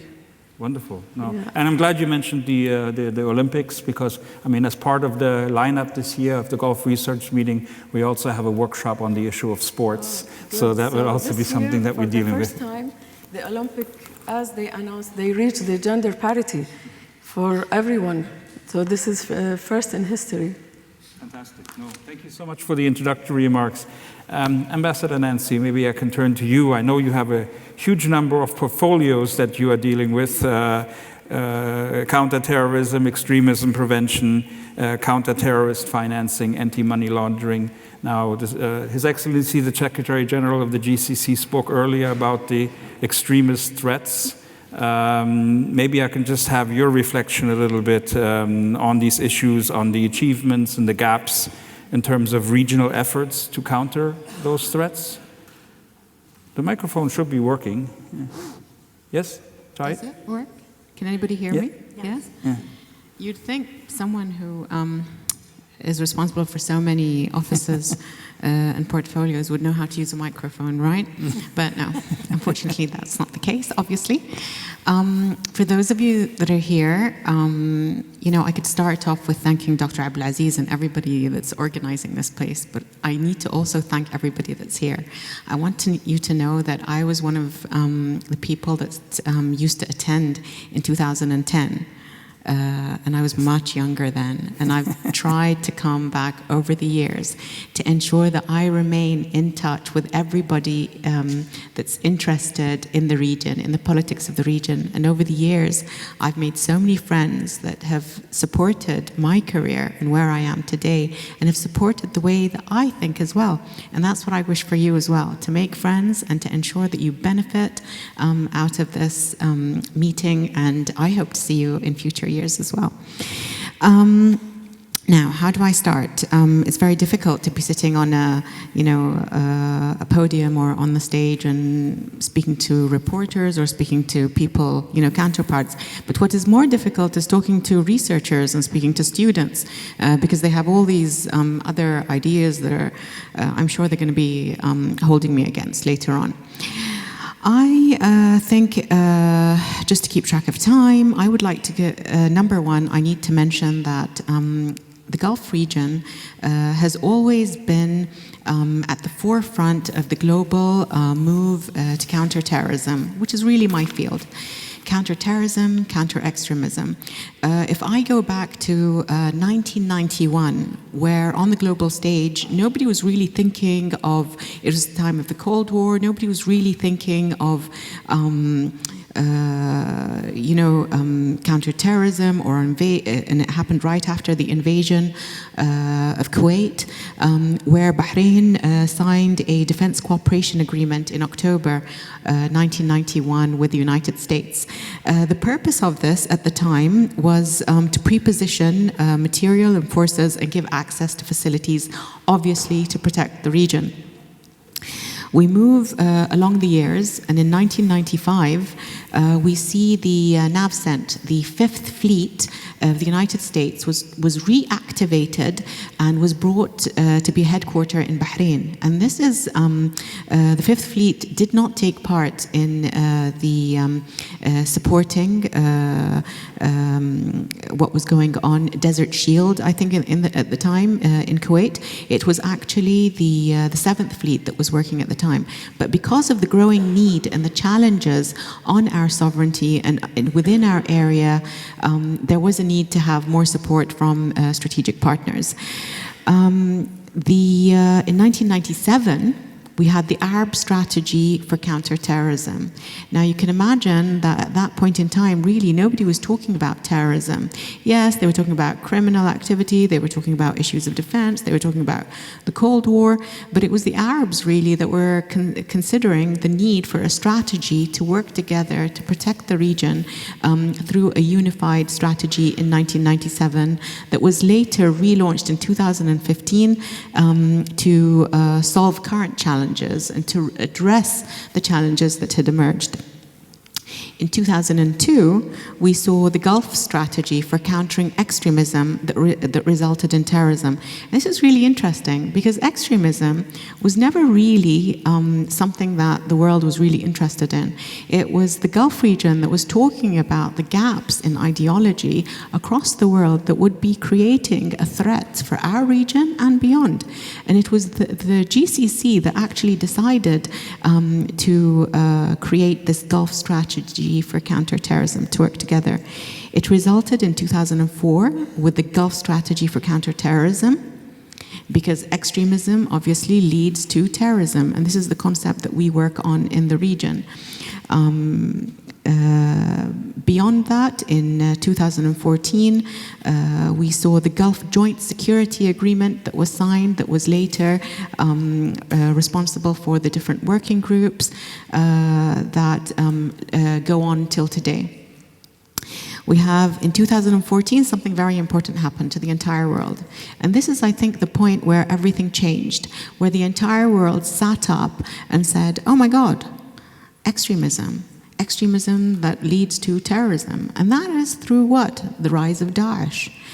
And the global coalition to defeat Daesh, and people don't know this, was actually established in Saudi Arabia, in Jeddah in 2015. And one of the 12 countries that established it was Bahrain, with the United States, with other Gulf members that were present and other partners. And then, of course, it grew to 80, I believe 96 partners that it is today. The Global Coalition to Defeat Daesh, what has the Gulf done when it comes to countering the Daesh threat? It has, the Global Coalition has the main 5 lines of effort. And we have different countries in the Gulf that have been co-chairs to these working groups. Now, for instance, Kuwait is a co-chair of the Foreign Terrorist Fighter Group. We have Saudi Arabia that is a co-chair of the Counter-Terrorist Financing Group. We have the Emirates that is a co-chair of the Stabilization Group and the Communications Working Group. And these different working groups have supported the work that has worked to counter extremism over the years, starting from Daesh, but moving on today to counter other terrorist organizations that threaten the peace and stability of the different nations in the world. A working group, for those people who don't understand what it is, it's not like, say, the presidency of the EU. It's not about calling for meetings and coordinating meetings. Co-chairing a working group within a coalition is actually about directing the narrative, directing the work that is being done on the ground. So where we have reached today in terms of infrastructure, of psychological operations, of counter-violent extremism or counter-extremism, was actually run by the co-chairs of the Communications Working Group. The infrastructure that is today working to counter terrorist financing was actually directed by Italy, Saudi Arabia, and the United States because they were the co-chairs of the CIFG, and it works along the same lines with all the different working groups. Now, something else that many things have happened since then. We have the Islamic Military Coalition for CT that started in 2015, and we have different things. But I also need to mention the Terrorist Financing Targeting Center, which I happen to be a member of the executive committee of this, the TFTC, which is based in Riyadh. Its members are the United States and the 6 members of the GCC. What this center does, and it's very unique in what it does really, is that, of course, it works on capacity building and knowledge share, on information sharing and intelligence sharing, on coordinating joint disruption action. Until today, in the past 6 years, we have managed to sanction 82 targets that would otherwise be financing terrorism in our region and beyond.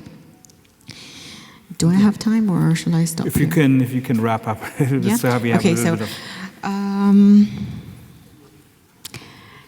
I just want to say one thing about the regional security vision that I know His Excellency mentioned, and I know that Dr. Manal will be mentioning. Something very important for me specifically when I look at the regional security vision in our region, it wouldn't have come about unless these specific issues existed. Number one is the creation of available platforms, as in using the GCC platform and the Arab League platform to ensure that our vision actually spreads. The commitment of our leaders to this, sharing resources and committing to sharing resources amongst us, similar legal frameworks, common threats, and a shared vision. Thank you very much. Thank you so much, Ambassador. I think it's extremely useful that you put it into such a framework and to make us better see where, many of the initiatives are already coming from. Dr. Manal, it's just wonderful to have you with us here again. Looking forward also to the changes that are happening in the region. The regional vision for security has already been mentioned. What do you see as sort of important developments that stand out, and where is the region taking the lead on these things?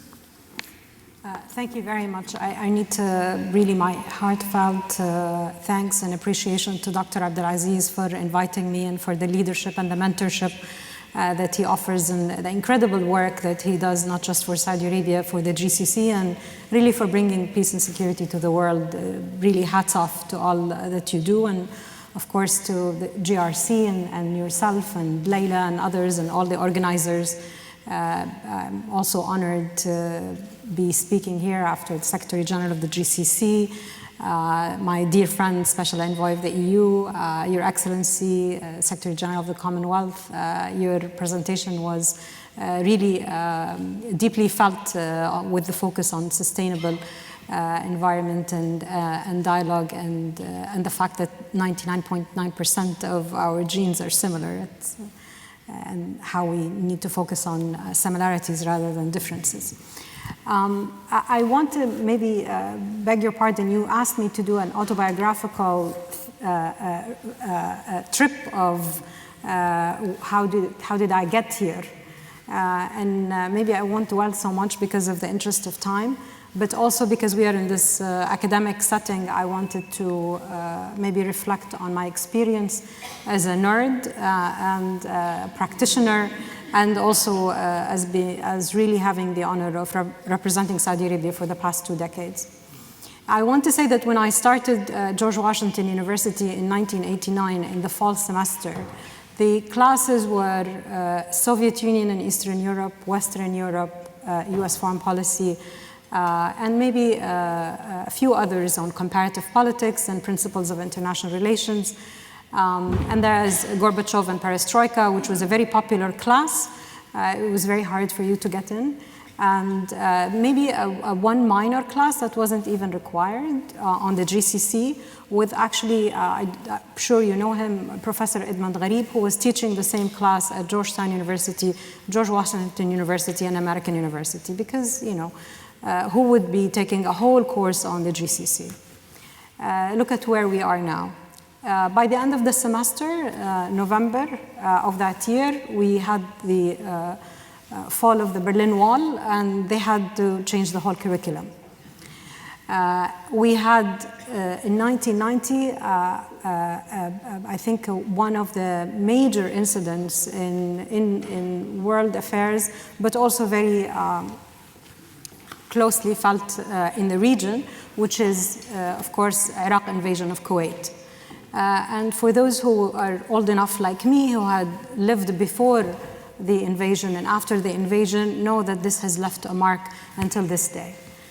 This was a turning point, and no one understood exactly what was going on, because all you can get in universities was maybe a political psychology class that would talk to you about why Saddam Hussein was so crazy, and there were no analysis, nothing deep to understand what happened and how it impacts the world. However, that moment was maybe until now one of the few and maybe the only time where you had the region and the international world come to the rescue of not only international peace and security, but principles in international law. And this is why it was the most successful cooperation, done, of course, under the auspices of the United Nations, with the GCC taking the lead, and, of course, successful in liberating Kuwait and restoring peace and security to the region. These are important markers. Fast forward, you had a new world order, and in the classrooms, the debate was, did we really arrive at the end of history with Francis Fukuyama telling us that the new liberal order has succeeded and that's it? Or are we really looking at the clash of civilization with Samuel Huntington telling us that not too fast, some cultures are bound to be fighting against each other and prone to conflict? The situation was a little bit better in the Western world, so people of this new liberal, new realist didn't know what to do. So they said, okay, so we have actually a new liberal West and a new realist, all the other. These people are still not as advanced, and they're still are prone to fight each other. Mind you that genocide happened in Rwanda and in Bosnia, in the heart of Europe, and then we had the never again moment, recollecting what happened in the Holocaust, but also what happened with the Cambodia with the Khmer Rouge, and we're not going to do this again, and this is a new world order. It wasn't, it was a very short-lived moment and never really materialized. And here comes 9/11 and everything that happened after 9/11, again, a marker between before and after. At this stage, I actually joined the Foreign Service, and I was working, I started in 2000, where things were rosy and beautiful, especially for Saudis in the United States. And then 9/11 happened, and it was the questioning of who we are, what we stand for. Are we with Osama bin Laden or not? Do we condemn what happened in 9/11? And then the headlines of friends and foe. So you can imagine this is how I started my career. And I had the good fortune of also working in congressional affairs. Very quickly, we had the Iraq War, and we had the warning from the GCC countries. This was a bad idea. You know, we are no friends of Saddam Hussein, obviously, but this is not a good way to do things and move forward. Yet, everybody that had countered the US wish to invade Iraq was painted as a foe. And you couldn't, it was either, you're either with us or against us, this polar division, and you couldn't do it any other way. Of course, I skipped over many incidents, Afghanistan and what have you, but all of these were important because this is where we are now. We are reliving the ramifications of the post-war Iraq. We are reliving or still living on the, my dear friend Ambassador Nancy explained all the effort that we are doing on counterterrorism and countering violent extremism, but this questioning of, do you condemn Hamas? Do you condemn any violent act that happens anywhere in the world as long as there is a banner of Arab Islam? You're always being questioned. Your identity is always being questioned. And all of the securitization of diplomacy, and I mean, counterterrorism is great. It's an absolutely essential, and there's a lot of effort that is being done from the GCC in cooperation with others. But securitization of every aspect there is, and also, again, using the human rights lens of value against interest. So these, GCC countries or Arabs, we can't really talk to them on the basis of value or human rights, but we can, see how we can benefit from the economy and technology and, oil and what have you. In every turn, it misses the point. And in every turn, you feel yourself trying to explain. Even today, after 20 years of working in the foreign ministry on the different files, you still need to explain, are Arabs prone to conflict, violence, Gulfies, all these stereotypes about oil, environment. We see it in in sports events, we see it in COP, UAE hosting COP, we see it in every other corner. And at best, you find people who would say, let's not talk to them about these difficult conversations, but let's see how we can benefit from the relationship between the Gulf and Europe or the US or the rest of the world. Not knowing exactly how responsible these international actors are for what plagues the region at large, including the challenges that the GCC were very able to actually address and move forward. So I had so much more to say, but I'm going to stop and say there are a few points that are important, and especially important for people who are engaged in research, such as most of the audience here, but also policy practitioners. We need to get out of this defensive mode. We need to actually address the issue as it is. No one has better values than the other. We need to have difficult conversations in the region, but we also need to have very difficult conversations with our counterparts.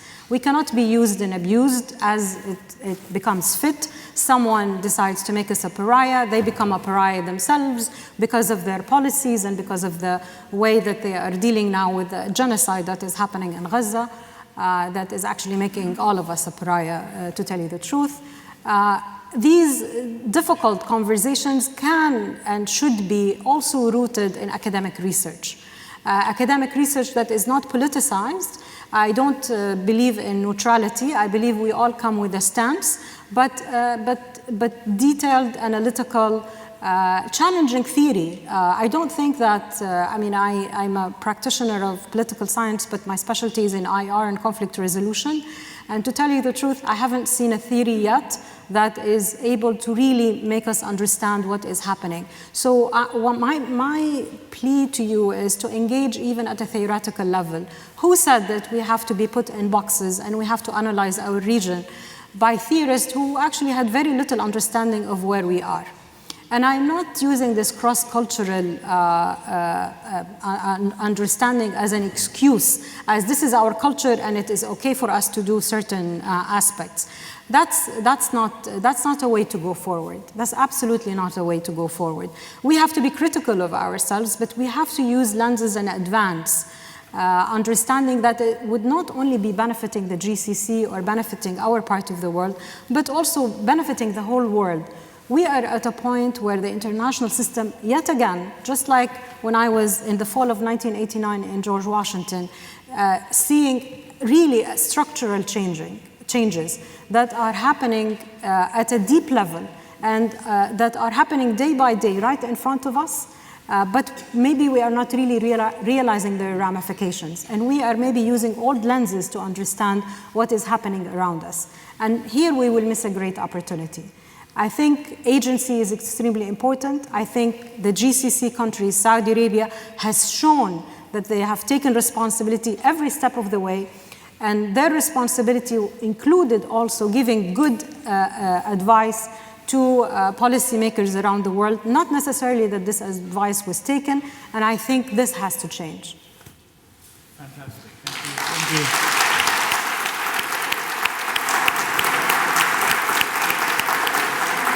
Thank you really for those wonderful comments. I have to tell you, my career path on Arab Gulf started 1989 at American University with Edmund Gharib in State and Society of the Arab Gulf. So, I can't believe that I was a student in 1990. That would really age me, but.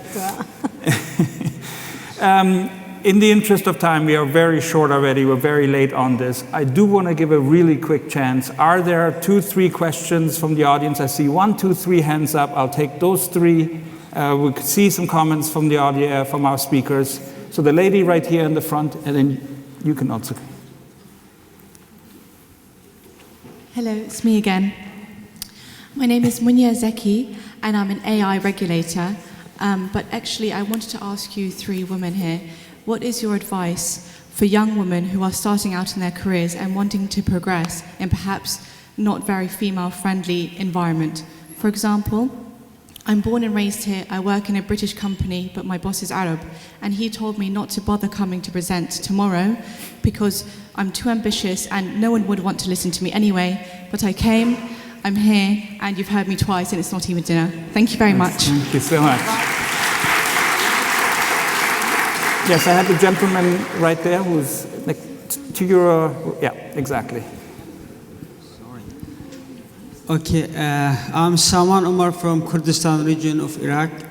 Thank you for the Gulf Research meeting, for having us, and I gave attention to the Kurdistan region for this year. Actually, I have 3 questions. First to the Ambassador Nancy Jamal. How do you evaluate the Kurdistan region of Iraq role in counter-terrorism? And we have a certain example, ISIL 2014 to 2017. And do you need the Gulf state, they need the effort of the Kurdistan region? And to Sheikh Jawahar, how do you evaluate the Kurdistan region of Iraq to promote the human security? We have heard like the IDP, refugee, when the attack happened in 2014, how they received it and solved the problem, the entire problem or the internal problem in Iraq. And lately, I would like to ask the Dr. Manal, do you think the Gulf will support the independence of the Kurdistan region in any near future? I will happy to have your answer as not as the diplomat, but as a researcher. Thank you. Okay, now take the one more question that was here at the end of the aisle. Yes, If I can have the microphone on this side, please. Can you just speak out loud? Yes, well, better to have the microphone just so that everybody can hear. We can come around.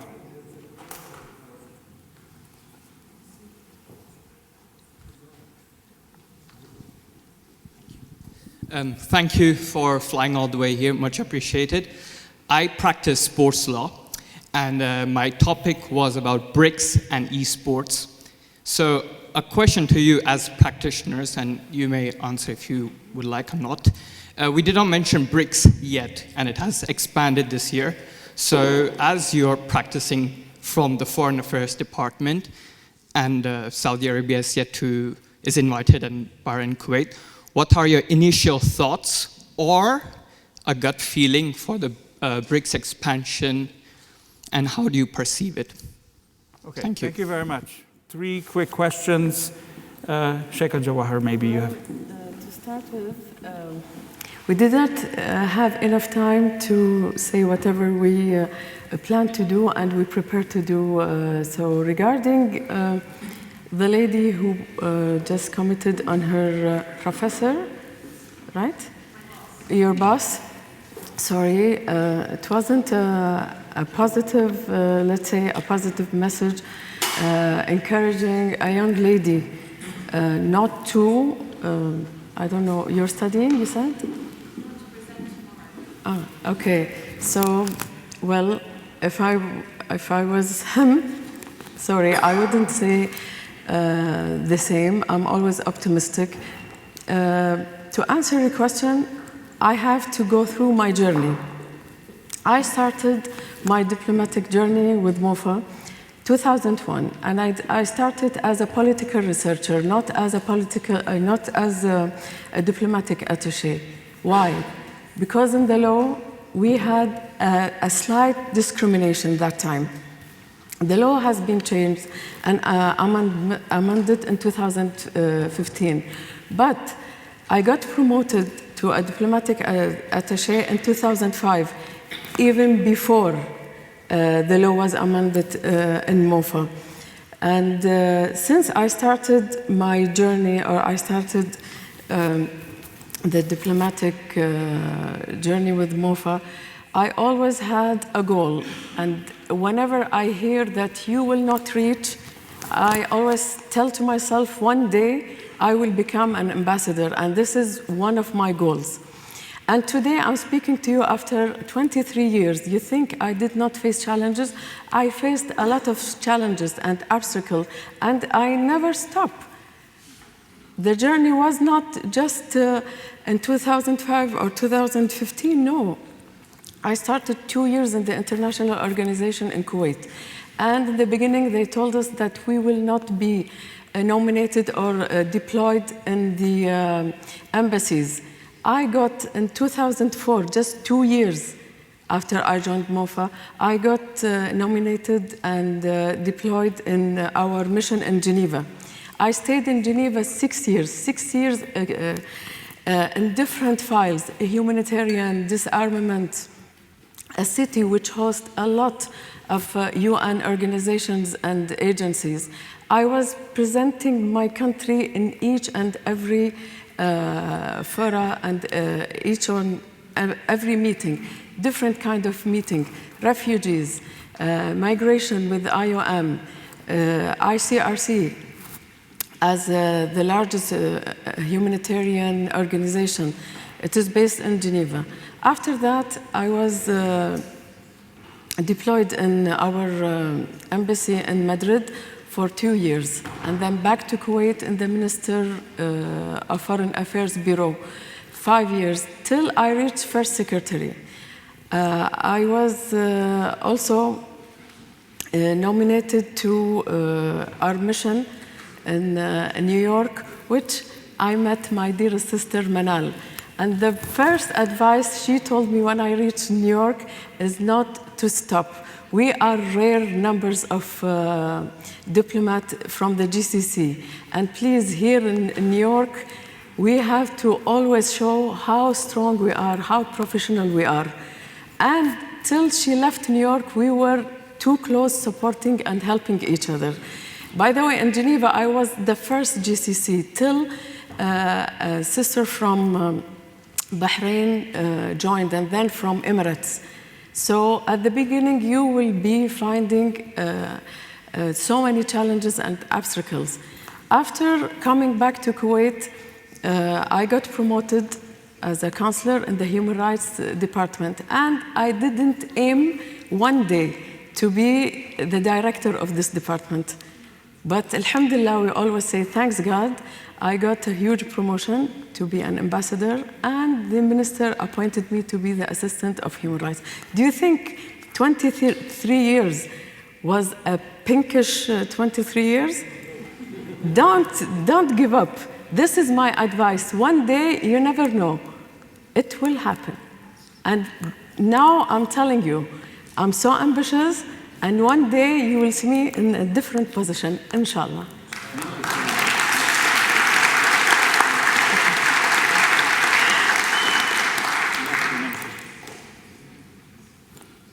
Not sure how. Is this working? Is this working?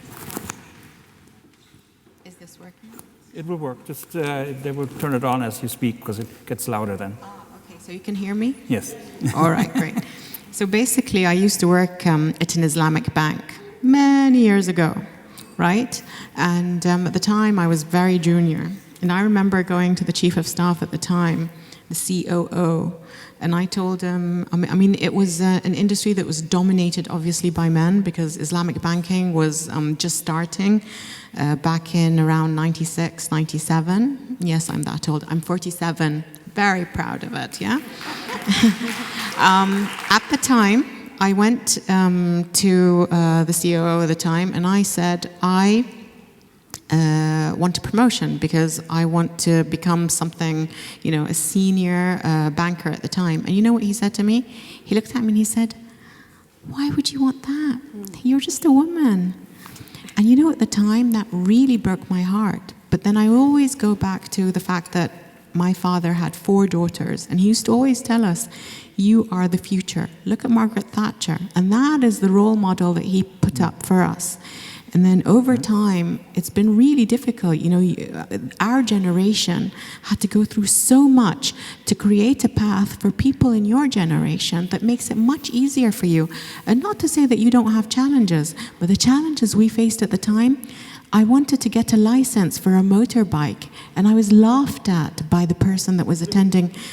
At the time, it wasn't possible for women to get a lot of what you are privy to today. But over the years, you know, you just push forward. You have to overcome many things. I think all this hard work in 2000, I think, and 15.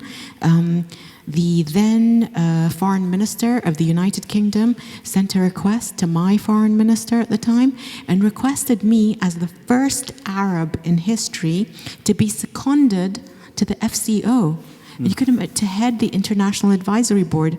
Me, not just a woman, but a first Arab. And that just opened up, you know, my horizon to the possibilities of what is possible. Our region has changed over time. Today, our leadership support women. But to be honest, I don't want to be considered just part of a quota. When I sit on a chair, I want to know that I'm worth this chair. I have the ability to create. And I came back to Bahrain in 2020. The new administration, His Excellency the Foreign Minister, Dr.Abdulaziz Sager, who used to be the previous Secretary General of the GCC, he created this sector, the strategic sector, strategic affairs sector that I run. It has 75% of women, 5 offices: counterterrorism and counter-extremism, counter-terrorist financing and anti-money laundering, strategic cooperation, diplomatic security, and weapons of mass destruction. It is predominantly run by women.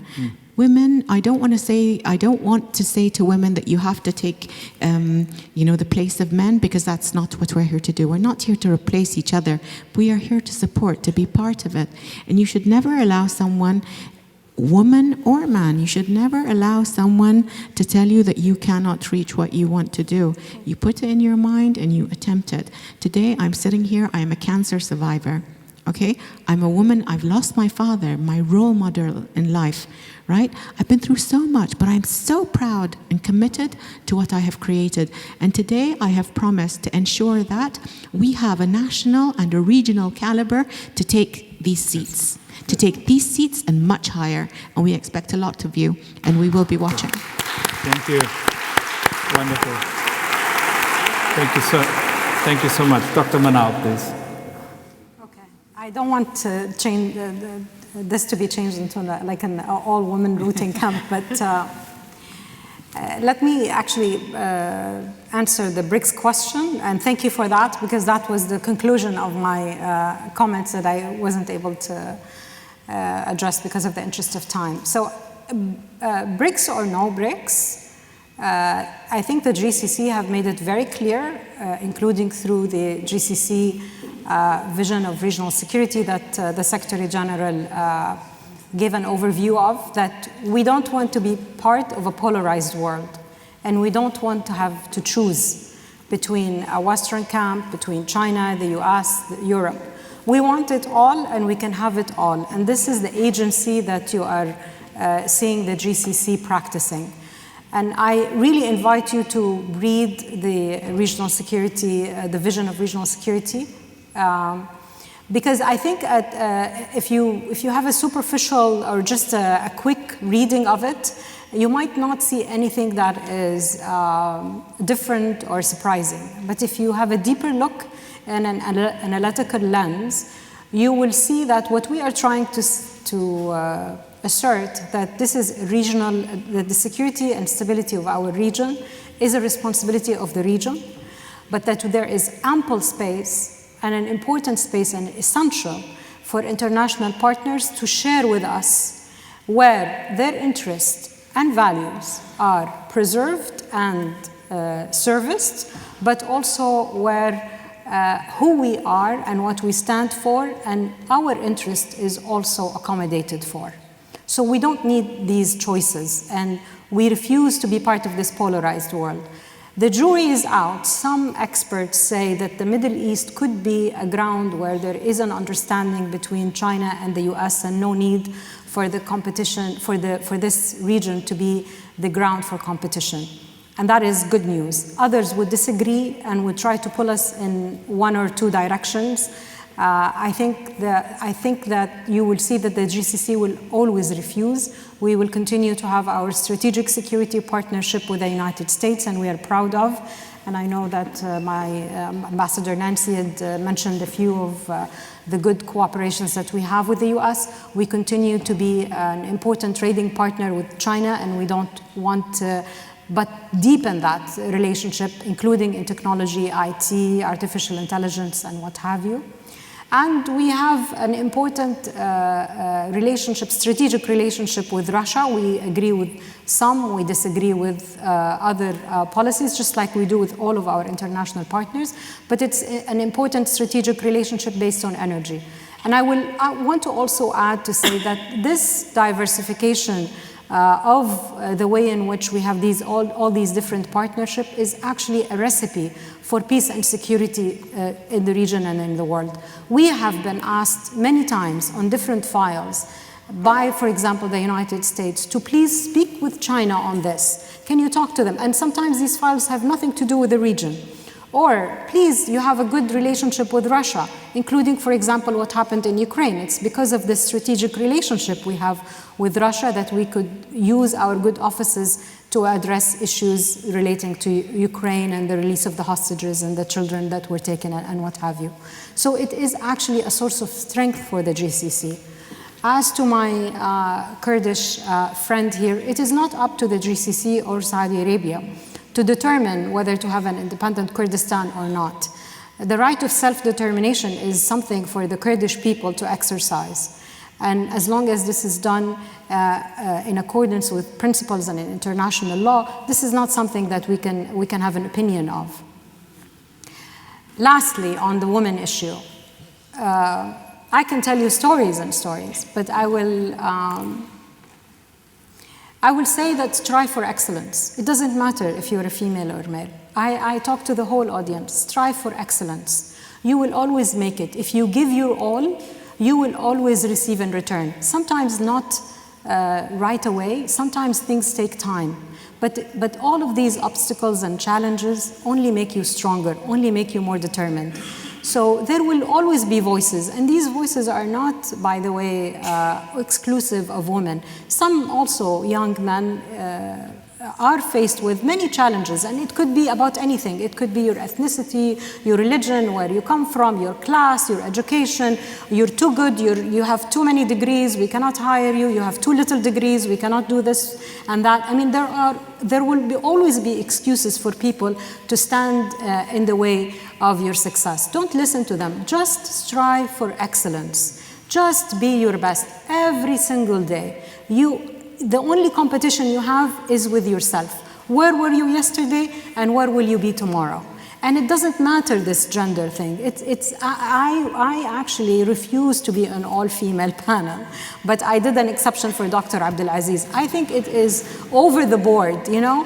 I don't want to be invited because I am a woman. I want to be invited because I am an able diplomat, that I have experience that I can share across the board.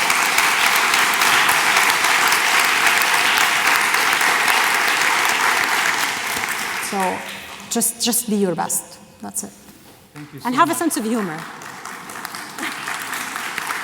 It's really unfortunate that I have to bring this to a close. What fantastic contributions. Thank you so much for being on the panel. It's a real inspiration, and I can only commend you for all the wonderful work that all of you are doing in it. One small brief announcement. There's a little drizzle still outside, I hear. We are now moving over for the reception, which will be inside King's College in the dining hall. We have some transportation available for you. Do you want to make it? Please. Yeah, please. There are plenty of umbrella there, so yes. Should you need an umbrella, we still have it there. But before we go to dinner, I just wanted to say thank you very much for His Highness Prince Faisal Farhan. He couldn't make it. Last night, midnight, I received a message that honestly there is something very urgent and important. He was kind enough to record his speech and send it to us. I want to thank the Secretary General of the GCC for his commitment, support that he does.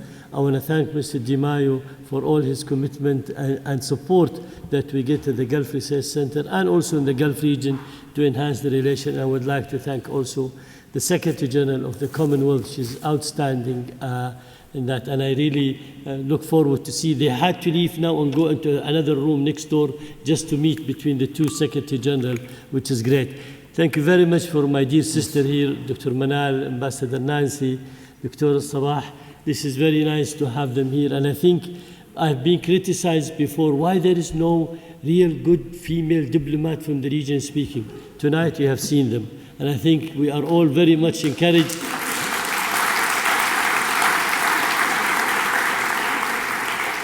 We are all very much encouraged by their experience, knowledge, the way how they present themselves.